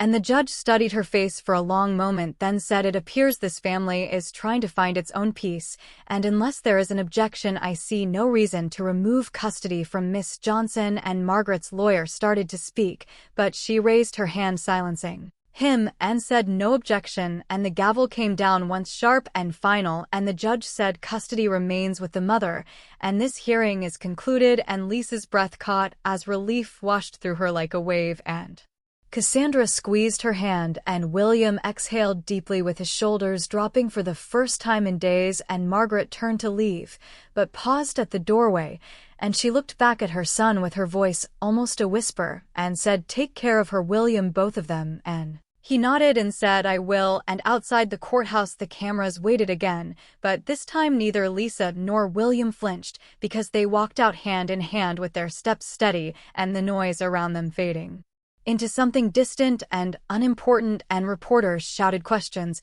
but Lisa ignored them, and instead, she glanced up at the sky, which was still gray, but with a hint of sunlight breaking through the clouds. And William leaned close and whispered, "We won," and Lisa shook her head slightly and said, "No, we survived, and that is better." And he smiled and said, "For now," and she smiled back and said, "For now is enough." And as they walked toward the car, the first real warmth of spring touched the city, and for the first time in years, Lisa Johnson did not feel like she was running, because she felt seen, and somewhere deep inside, beneath all the noise and the headlines, the story was no longer about scandal or shame, but it was about something stronger, because it was about truth and love that refused to stay buried. And the world moved quickly after the hearing, as it always does when the storm has passed, and the news cycle finds a new scandal to devour. And for the first time in months, Lisa could walk Emma to school without a camera flashing from across the street, and the headlines faded, and the noise quieted, and life began to return to something resembling normal, though normal for Lisa and William had taken on a new meaning. And it had been 3 weeks since the court ruling, and the morning sun spilled through the windows of Lisa's apartment, lighting up the dust motes and the faint scent of cinnamon rolls that Emma had begged to make. And William sat at the small table reading the newspaper with his coffee untouched, and the headline on the front page read, "Carter Heir pledges $25 million for education fund in New Orleans." And Lisa raised an eyebrow as she set a plate down in front of him and said, "So that is your latest secret?" And he smiled and said, "Not a secret, just a promise." And she asked, "To who?" And he looked toward Emma, who was busy humming to herself, shaping dough into lopsided hearts. And he said, "To her, and to every kid who does not get a fair shot because of someone else's hate or pride." And Lisa softened and said, "That is a good promise."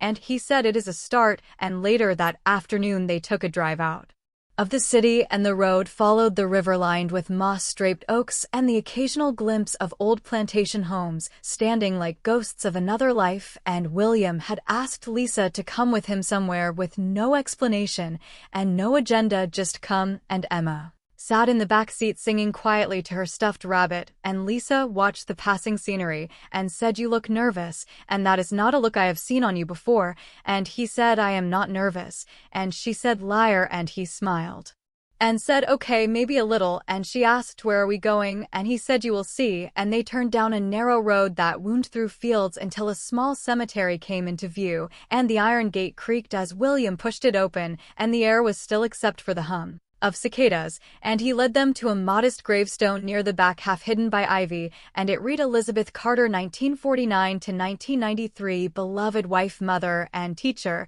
And Lisa stood silently beside him and asked, "Your mother?" And he nodded and said, "My real mother, because she died when I was 15, and the woman you met, Margaret, is my stepmother, and my father married her a year after." And Lisa's eyes widened slightly, and she said, "You never told me that." And he said, "I guess I forgot what it felt like to talk about her, because she was different and soft, but strong, and she believed people could always start over." And Lisa looked at the stone and said, "She sounds like someone your daughter would have liked." And he smiled faintly and said, "She would have loved her, and she would have loved you." And Lisa did not respond, but just knelt beside the grave and brushed a leaf from the stone and said, "You brought us here for a reason." And he took a deep breath and said, "I wanted to say goodbye to the man I was before I met you and before her."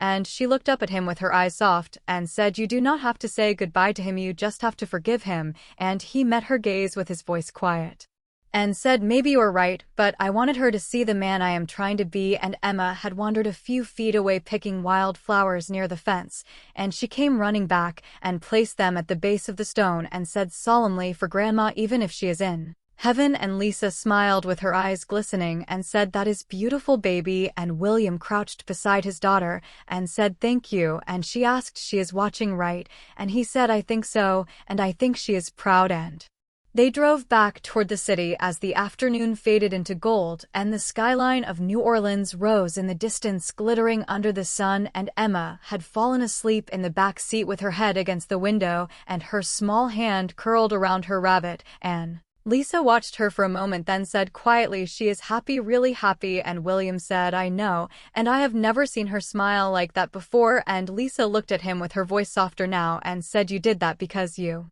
gave her something I could not, which is peace." And he turned to her with eyes steady and said, "No, Lisa, you gave her everything, and I am just catching up." And she smiled faintly, shaking her head, and said, "You still talk like a man who thinks redemption is something you earn." And he asked, "Is it not?" And she said, "Not always, because sometimes it is something you are given by the people you hurt if they still believe in you." And he looked out at the river with his voice low and said, "Do you?" And she was quiet for a long moment, and the air hummed with the sound of crickets and distant music from the city. And finally she said, "I am trying to and might." And that was enough. And that evening back at the apartment, Lisa tucked Emma into bed, and the little girl blinked sleepily and asked, "Mama, is Mr. William going to stay with us forever?" And Lisa smiled and brushed her curls aside and said, "Forever is a long time, baby, but he is here now." And Emma smiled and said, "That is good enough." And when she was asleep, Lisa stepped out onto the balcony, and the night air was warm, and the city lights shimmered like scattered stars. And William was standing there leaning against the railing with 2 cups of tea in his hands,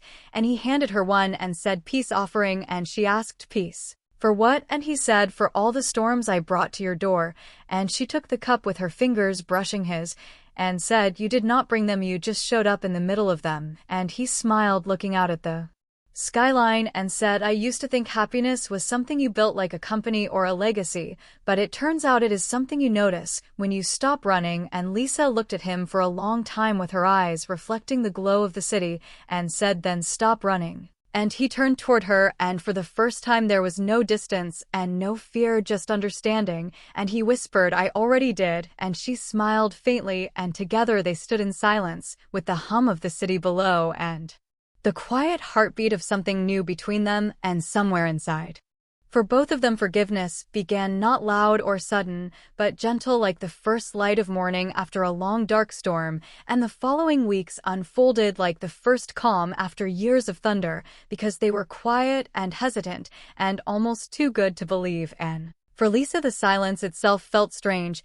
because there were no reporters and no phone calls and no whispers on the street, and life for once felt small enough to hold, and the mornings began with coffee and the sound of Emma's laughter, and William would stop by most days before work bringing pastries from a nearby cafe and helping Emma with her spelling homework, and he looked out of place in that little kitchen with his expensive watch gleaming beside a chipped mug, but somehow he belonged there. And one morning Emma looked up from her notebook and asked, "Mr. William, are you rich again?" And he smiled and said, "I suppose I still am." And she asked, "Then why do not you live in a castle?" And he chuckled and said, "Because sometimes castles are lonely, and I like this kitchen better." And Lisa, who was folding laundry nearby, glanced at him with a soft grin and said, "Do not let her hear that because she will start charging you rent." And Emma giggled and said, "Maybe just $1." And William winked and said, "I think I can afford that." And it was a simple moment, but in its simplicity lay a kind of healing neither of them had ever known. And by late afternoon, William headed to the office of the Carter Foundation downtown, and his confession had changed his public image because some investors left and others returned, but he no longer cared about numbers the same way, and what mattered now was what the foundation did. And when he arrived, his assistant handed him a folder and said, "The press wants to interview you about the scholarship fund." And he shook his head and said, "Not yet, because this is not about me." And instead, he opened a letter from a young teacher in the lower Ninth Ward thanking him for funding after-school programs, and the teacher wrote, "Your generosity reminded me that good men still exist even when the world forgets how to see them." And William set the letter down with his eyes lingering on the words "good men," because it was a phrase that had haunted him his whole life. And maybe now at last he was learning what it meant. And that evening, he drove back to Lisa's neighborhood, and she was sitting on the porch with a book and a cup of tea watching Emma draw chalk rainbows on the sidewalk, and the sun was sinking low, painting everything in gold. And she asked as he walked up, "Long day?" And he said, "Not long enough, because I miss this." And she smiled faintly and said, "You used to say you did not know what this was." And he sat beside her and said, "Now I do." And they sat quietly for a while watching Emma hum to herself as she drew, and the child turned suddenly and said, "Mama, Mr. William, come look." And they stood and walked over, and on the cracked sidewalk Emma had drawn 3 stick figures holding hands under a giant rainbow, and she said proudly, "That is us." And Lisa crouched beside her daughter and said, "It is beautiful, baby." And William looked down at the drawing and said, "You forgot something." And Emma frowned and asked, "What?" And he said softly, "The house where we all live." And Emma grinned and said, "I will add it." And she bent down and drew a crooked little house with smoke curling from the chimney and said, "There now, it is perfect." And Lisa and William exchanged a look, one of those wordless, fleeting moments where time seemed to stop. And Lisa said, "She has got your stubbornness." And William replied, "And your heart."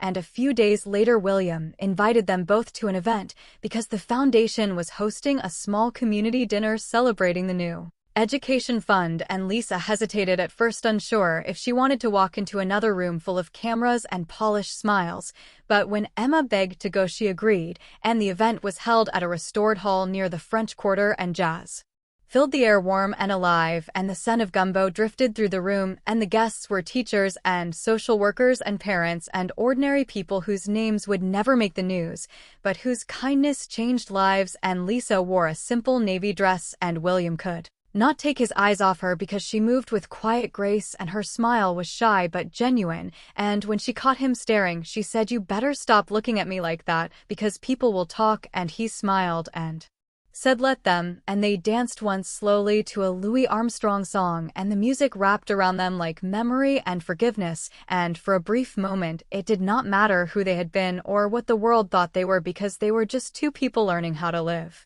again. And afterward, they sat on the balcony overlooking the quarter, and the city lights shimmered, and the sound of laughter and music drifted through the night air. And Lisa said quietly, "I never thought I would feel peace again." And he said, "You earned it." And she looked at him with her expression thoughtful and said, "You know, when I first saw you lying on that street months ago, I almost did not stop." And he turned to her and asked, "What made you?" And she smiled faintly and said, "Something told me you we're supposed to wake up, and maybe not for you, but for us." And he took her hand gently and said, "Then I am glad you did." And Lisa looked down at their hands, then up at him, and asked, "So what now, William?" "Because what happens after the happy ending, and he smiled softly and said, we start over not as a secret and not as a scandal, but just as a family. And she hesitated with her eyes shining with the faintest trace of tears and said, and if the world comes for us again, and he squeezed her hand and said, then we will face it together, because the world already tried to break us once, and we are still here. And from inside, Emma's laughter carried through the music, because she was spinning in circles on the dance floor, with her paper crown slipping off her head and her joy filling the room. And Lisa smiled with her voice barely a whisper and said, she deserves this. And William nodded and said, she is the reason I finally learned what love looks like. And they stood together under the warm Louisiana night with the sounds of jazz and the scent of magnolia wrapping around them, and for the first time the world felt wide open, not as a battlefield, but as a home. And in that moment it was enough, and it was early summer, when the world finally began to forget their names, because the headlines had faded and the cameras moved on, and New Orleans had returned to its rhythm with the sound of brass horns echoing through the French Quarter, and the chatter of life spilling out of open windows, and the hum of a city that never stopped, but somehow always healed. And Lisa's apartment was quieter these days, because the only noise came from the soft buzz of the ceiling fan and the laughter of a child who had stopped being afraid. And Emma was painting at the kitchen table with her fingers covered in streaks of blue and yellow, and William sat across from her with sleeves rolled up, pretending to be deeply invested in his own masterpiece, which was little more than stick figures and a sun that looked like a fried egg. And Emma giggled and said, you are really bad at this, Mr. William. And he said, mock offense in his tone, I am not bad, I am abstract. And Lisa leaned against the doorway with her arms crossed, smiling as she watched them, and said, he is something. And William protested, hey, do not discourage an artist. And she said, you are only an artist if someone wants to hang your painting, and I am not putting that on my wall. And Emma laughed so hard she nearly knocked over her paint cup, and William grinned and handed her a napkin and said, you are both critics. And Lisa smirked and said, that is because we have had practice. And later that day William took them to see the new community center his foundation had helped restore, which was a modest brick building near the edge of the lower Ninth Ward, and inside the air smelled of fresh paint and promise, and volunteers were setting up shelves of books and computers and art supplies. And Emma ran from room to room wide-eyed, saying, Mama, they have a library and computers. And Lisa turned slowly in a circle, taking it all in, and said, this is beautiful. And William said quietly, it is yours. And she frowned and asked, what do you mean? And he handed her a folder and said, the foundation is funding the center, but it needs someone to run the family outreach program, and someone who knows what it means to build from nothing. And she opened the folder and saw her name printed at the top of the offer, which said director, and she read aloud, stunned, William, the first cannot. And he interrupted gently, you can, because you already do this every day, and you just do not get paid for it yet. And tears filled her eyes before she could stop them, and she asked, why me? And he said, because you know what struggle looks like and what grace looks like after it. And she looked at him for a long time, trying to speak through the emotion rising in her throat, and said, you always have to fix things, do not you? And he shook his head and said, not fix, just put them where they belong. And Anna ran up, tugging her mother's hand, and asked, can we come here every day? And Lisa knelt and hugged her and said, yes, baby, I think we will. And by evening they sat on the steps outside the center with the air warm and golden, and children played in the distance with their laughter carrying on the wind. And Lisa watched them with quiet awe and said, when I first met you, I thought you would ruin my life again. And William smiled faintly and said, and now? And she said, now I think you might have saved it. And he looked out at the sunset and said, you saved mine first. And they sat in silence for a while, with the kind of silence that said more than words ever could. And Lisa turned to him with her voice low and said, I keep waiting for the other shoe to drop, and for someone to come knocking to say it is all a dream, and that one day you will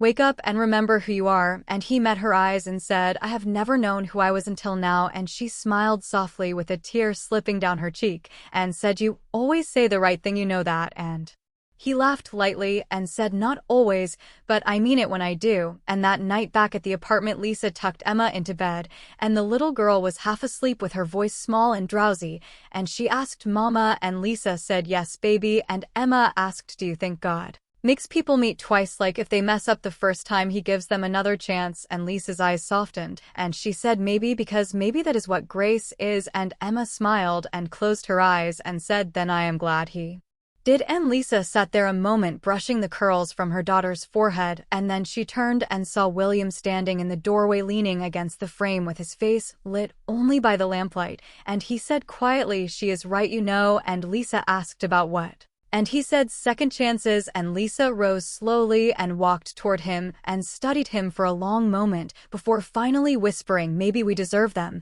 And he took her hand, hesitant at first, then certain, and said, Lisa. And she said softly, do not say it, not yet, just let it be. And he nodded understanding, and they stood there together with the hum of the night surrounding them, and the cicadas outside, and the faint sound of jazz drifting from a nearby window, and the steady heartbeat of the city that had both broken and rebuilt them. And it was not a fairy tale, and it was not neat or easy, but it was real, and for people like them that was enough. And weeks later the center opened to the public, and the mayor gave a short speech, and photographers snapped pictures, and local news stations aired short clips of smiling families exploring the new classrooms. And Lisa stood at the podium, nervous at first, then steady, and she said, this place is not about charity, it is about belonging and about giving people a space to stand when the world tries to push them down, and it is about hope, and hope is something we all build together. And when she finished, the room erupted in applause, and William stood in the back with pride softening his features. And afterward Emma tugged at his sleeve and said, she is amazing, is not she? And William smiled and said, the most amazing person I have ever met. And Emma looked up at him with that pure, simple wisdom only children have, and said, then you should marry her. And he nearly laughed, but stopped when he saw Lisa watching them from across the room with her eyes catching his in the glow of the afternoon light, and he did not answer Emma's suggestion, at least not yet, because some promises did not need words, and he just smiled and said, one day, maybe. And as they left the hall, the sound of jazz followed them into the bright, forgiving sunlight of a New Orleans summer, and summer deepened in New Orleans, draping everything in a slow golden warmth that seemed to make time move differently, because the air was thick with magnolia and river mist, and the night stretched long and lazy, filled with the hum of cicadas and the low murmur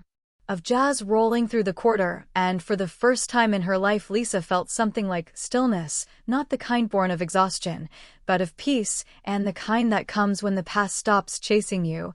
And she had a job she loved, and a daughter who smiled without fear, and a man who had quietly made himself part of her every day without ever demanding more than she could give. And every morning began the same way now, with the smell of coffee and Emma's laughter echoing through the apartment, and William reading the paper aloud like an old radio host, because he had a habit of pretending every story was absurdly dramatic. And he would announce, in today's shocking turn of events, the mayor has officially declared an emergency shortage of beignets. And Emma would gasp and say, no, that is terrible. And Lisa would laugh, shaking her head, and say, you two are ridiculous. And William would grin, glancing up from the paper, and say, it is called family journalism, Miss Johnson. And she would roll her eyes, pretending not to smile, and say, you're impossible. And he would reply, maybe, but you are smiling, so I am doing something right. And it was not perfect, of course, because nothing ever is, and there were still small battles like bills and schedules, and the strange distance that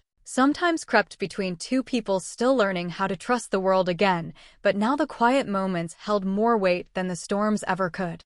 And one Friday evening, Lisa finished late at the community center because the last of the volunteers had gone, and the smell of paint still hung fresh in the new art room. And William arrived to pick her up, as he often did now, leaning against the door frame with that easy confidence that still made her chest tighten. And he said, you work too much. And she smiled tiredly and said, says the man who used to live in his office. And he admitted, fair point, but at least when I worked late someone was getting paid a ridiculous amount for it. And she laughed softly, gathering her things, and said, I like it here because it feels real. And he looked around the bright echoing space and said, it is real because of you. And her hands paused, and she turned to face him and said, you keep saying that like you do not belong in this picture. And he said quietly, I do not know that I do, because I have spent my life building things that made me rich, not good. And Lisa walked toward him with her voice soft but steady and said, "You built this place, Will, and you did not have to, and you chose to," and he smiled faintly and said, "Maybe I just wanted to be near the person who makes the world better by showing up," and she gave a small laugh, but her eyes glistened, and she said, "You always know what to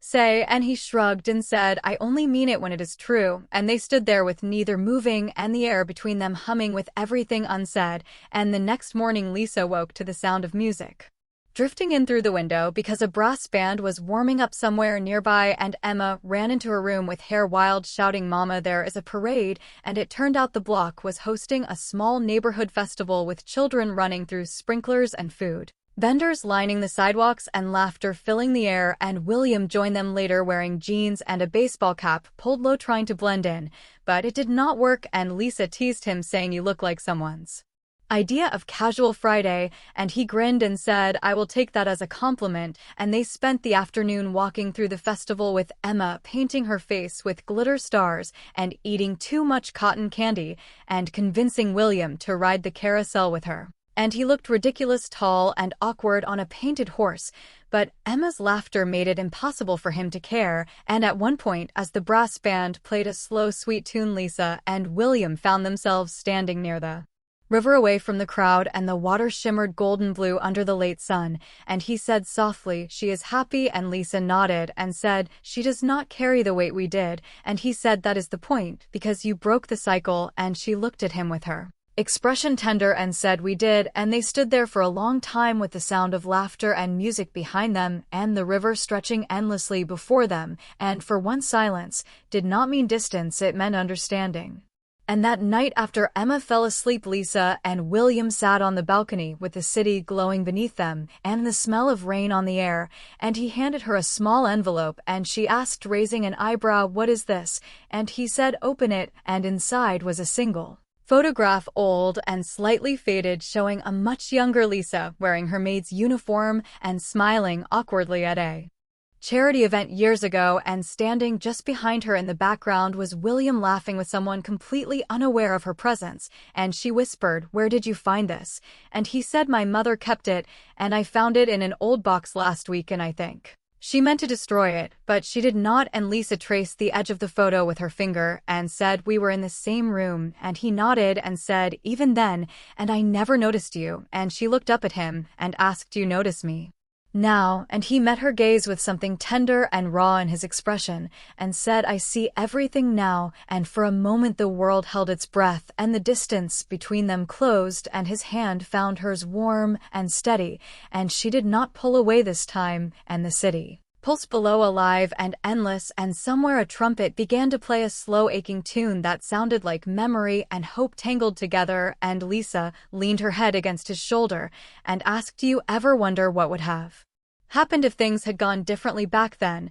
And he said quietly, "All the time, but if they had, I might never have met her or found you again," and she smiled softly and said, "Then maybe this was always the way it had to be," and he turned to look at her with his voice barely above a whisper and said, "Then I am glad it was," and the rain began to fall, gentle and warm, washing the dust from the streets below, and neither of them moved, because for the first time in their long, tangled story, the past did not feel like a prison, but it felt like a path, and one that had led them finally home, and it was autumn in New Orleans again, with the kind of autumn that does not quite feel like fall because warm air still clung to the city, and the scent of fried dough and roasted pecans drifted down every street, and the river shone copper under the afternoon sun, and somewhere in the distance a brass band practiced for the weekend parade, and life had fallen into rhythm because the chaos and the cameras and the courtrooms, all of it had faded into memory, and what was left was something gentler and quieter, and something that felt like peace. And Lisa stood in the kitchen of the new house, which was a small two-story place near the edge of the quarter where you could hear the music at night, but still sleep through it, and she was making gumbo, humming softly to herself with her sleeves rolled up, and the radio played Louis Armstrong's "What a Wonderful World," and Emma's laughter echoed from the backyard through the open window, and Lisa could see her daughter running in circles with a puppy that William had brought home the week before, and he had called it a spontaneous decision, and Lisa had called it a terrible idea, but Emma had named him Biscuit, and the debate ended there. And the door creaked and William stepped in holding a small bunch of wild flowers, and he said smiling sheepishly, "Do not say it, because they are from Emma's garden," and Lisa raised an eyebrow and said, "You mean the patch of dirt she calls a garden?" And he said laughing, "Hey, she is 6 and that dirt is her masterpiece," and she took the flowers shaking her head, but smiling and said, "You are both impossible," and he teased, "That is what you love about us," and she asked, "Who says I love you?" and turned back to the stove. And he stepped closer with his voice low and said, "You did not deny it," and Mary's smile softened, but she did not answer, and that evening they sat on the porch watching the sunset bleed into the horizon with Emma curled up asleep on William's lap, and a book opened and forgotten beside her, and Biscuit snored quietly at their feet, and Lisa handed William a cup of tea and leaned against the railing, and the sky was a canvas of orange and violet, and the air was full of that peculiar stillness New Orleans gets right before the streetlights flicker on, and he said quietly, "She is growing so fast, because every week she looks older," and Lisa said, "That is how children are, because they grow up while you are busy remembering who they used to be," and he looked at her and said, "You have done an incredible job, Lisa, and I mean that," and she smiled faintly and said, "I did not have a choice," and he shook his head and said, "You always had a choice, and you just kept choosing her," and she turned toward him with her eyes glimmering in the fading light and asked, "And what did you choose, William?" And he looked down at Emma brushing a curl from her face and said, "To stop running from my life," and they sat in silence for a long while, and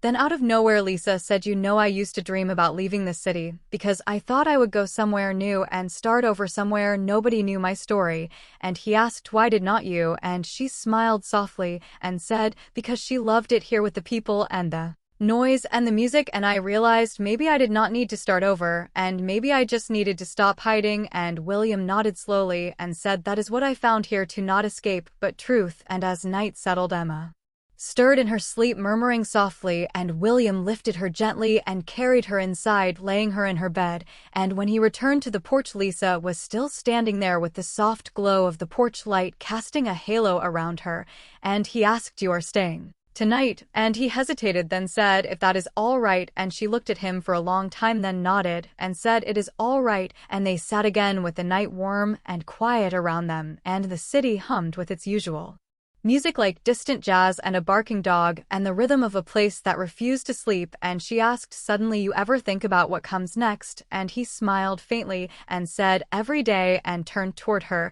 and said, "I think about building something lasting and something she can grow up knowing is not fragile," and she asked, "You mean family?"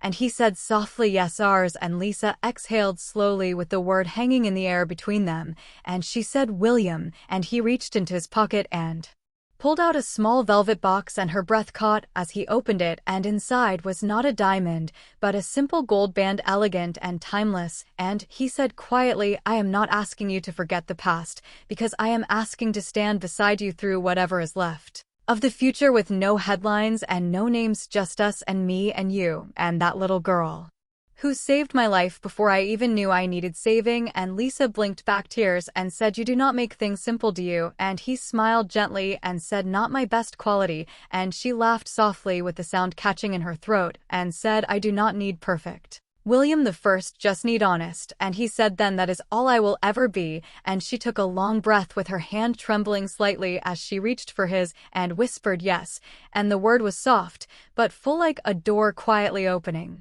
after years of being locked, and he slid the ring onto her finger, and for a moment neither spoke, because the night held its breath, and then Lisa leaned her head against his shoulder and said, "You know she is going to tell everyone tomorrow," and he said, "Good, let her be the one to break the news this time," and they laughed quietly with the kind of laughter that feels like release, and later, after he had gone inside to check on Emma, Lisa stayed on the porch a little longer, and she looked out at the city with the lights and the movement and the heartbeat of the place that had both broken and rebuilt her, and her fingers brushed the ring still warm from his hand, and for the first time in years, she did not feel like a survivor, but she felt like a woman who had lived long enough to see her story turned toward grace, and behind her William's voice drifted through the doorway reading softly to their daughter, saying, "Once upon a time there was a girl who saved a man's life, and in doing so taught him how to live his own, and Lisa smiled with tears slipping down her cheeks, and the night air was soft, and the music distant,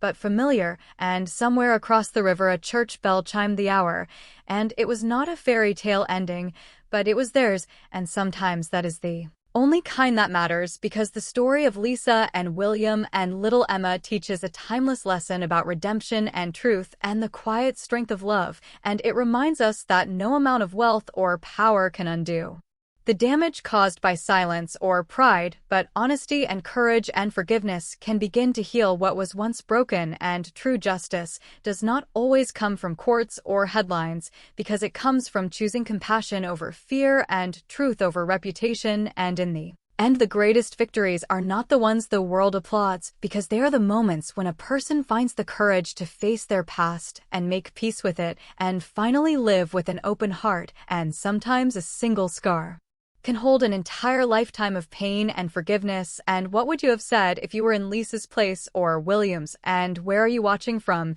And the lesson here is clear, that we should never let shame or the opinions of others keep us from doing what is right. Because the little girl who saved a life that day did more than just help a man breathe again, because she helped him remember what it meant to be human and to love without fear and to build a future not on lies but on truth.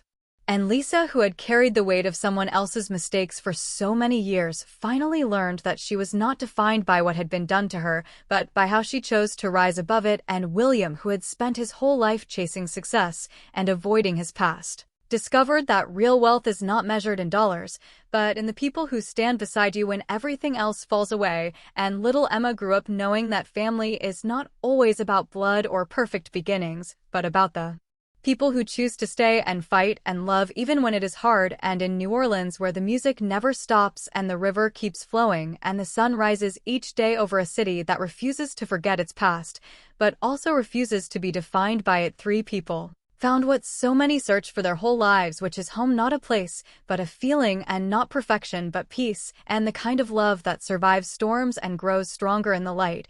And as the years passed, William and Lisa built a life together, brick by brick and day by day, with Emma growing tall and brave and full of joy. And they faced challenges, of course, because life always brings them, but they faced them together, and the community center thrived, becoming a beacon of hope for families who needed it most. And William's foundation expanded, funding schools and programs across the South, and Lisa became known not as the woman from the scandal, but as the director who changed lives with her kindness and wisdom. And Emma never forgot the day she helped save a man on a hot New Orleans street, and when she grew older and people asked her about it, she would smile and say, "I just did what Mama taught me, which is to help people even when no one is watching, because that is what love is." And Margaret Carter never fully made peace with what had happened, but she did something unexpected, because she set up a scholarship fund in Elizabeth Carter's name for young women pursuing careers and education. And though she rarely visited New Orleans, she sent letters to Emma on her birthday each year with words that grew softer with time. And the media eventually moved on, as they always do, and the story faded from headlines, but it lived on in the hearts of the people who had been touched by it, and in the classrooms filled with children who had opportunities because of it, and in the quiet moments when a family sat together on a porch watching the sunset and feeling grateful for second chances. And years later, when Emma graduated from college with honors and announced she wanted to become a teacher, William stood in the audience with tears streaming down his face, because he finally understood what his real mother had always known, which is that the greatest legacy you can leave is not money or buildings, but the lives you touch and the love you give freely without expecting anything in return. And Lisa sat beside him, holding his hand just as she had done 1,000 times before, and whispered, "She is everything we hoped she would be." And he nodded, unable to speak because his heart was too full. And that night, as they drove home through the familiar streets of New Orleans with jazz spilling from every corner and the smell of the river in the air, William looked at his wife and daughter and realized that the moment he collapsed on that sidewalk all those years ago was not the end of his story, but the beginning. And he silently thanked God for the little girl in the yellow dress who had the courage to run toward a stranger when everyone else stood frozen, and for the woman who taught her that love is not about perfection, but about showing up even when it is hard, and for every twist and turn that had brought them to this moment, because without the pain there could be no healing, and without the darkness there could be no light. And as they pulled into the driveway of their small house in the quarter, Emma said from the back seat, "You know what today is?" And Lisa turned and asked, "What, baby?" And Emma grinned and said, "The day we became a family." And William and Lisa looked at each other and smiled, because she was right. And every day since that hot afternoon when a child's voice rang out asking for help had been a day of becoming and of building and of learning what it truly meant to love. And that night, as William lay beside Lisa in the quiet darkness, he whispered, "Thank you." And she asked for what, and he said, "For not giving up on me, and for teaching me what it means to be brave." And she smiled in the darkness and said, "You taught me too." And they fell asleep like that, hand in hand, with the sounds of New Orleans humming softly outside their window. And somewhere in the house their daughter dreamed of the future, unafraid and full of hope, because she had been raised by two people who knew that the greatest strength is not in never falling, but in getting back up and choosing love again and again, no matter how many times the world tries to tear you down. And so the story ends not with a grand finale or a perfect bow, but with the simple truth that life goes on and people change, and sometimes the most broken things become the most beautiful when they are put back together with love and patience and grace. And if you take anything from this story, let it be this: that it is never too late to do the right thing, and that the smallest act of kindness can change a life forever.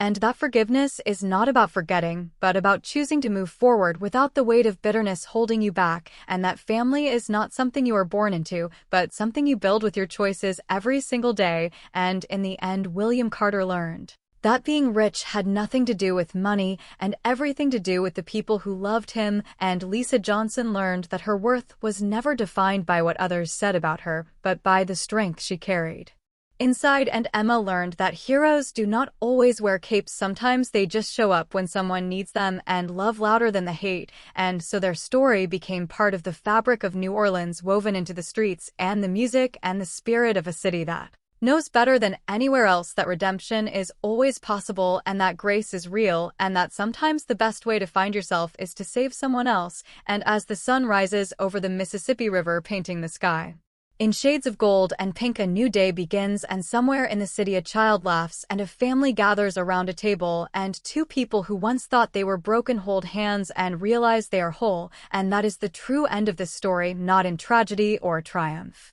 but in the quiet, ordinary beauty of a life lived with courage and honesty and love. And if you ever find yourself in New Orleans on a warm summer evening, walk down to the lower Ninth Ward, and you might just see them sitting on their porch with music in the air and laughter in their hearts, living proof that no matter how far you fall, love can always lift you back up, and that every ending is really just another beginning waiting to be written.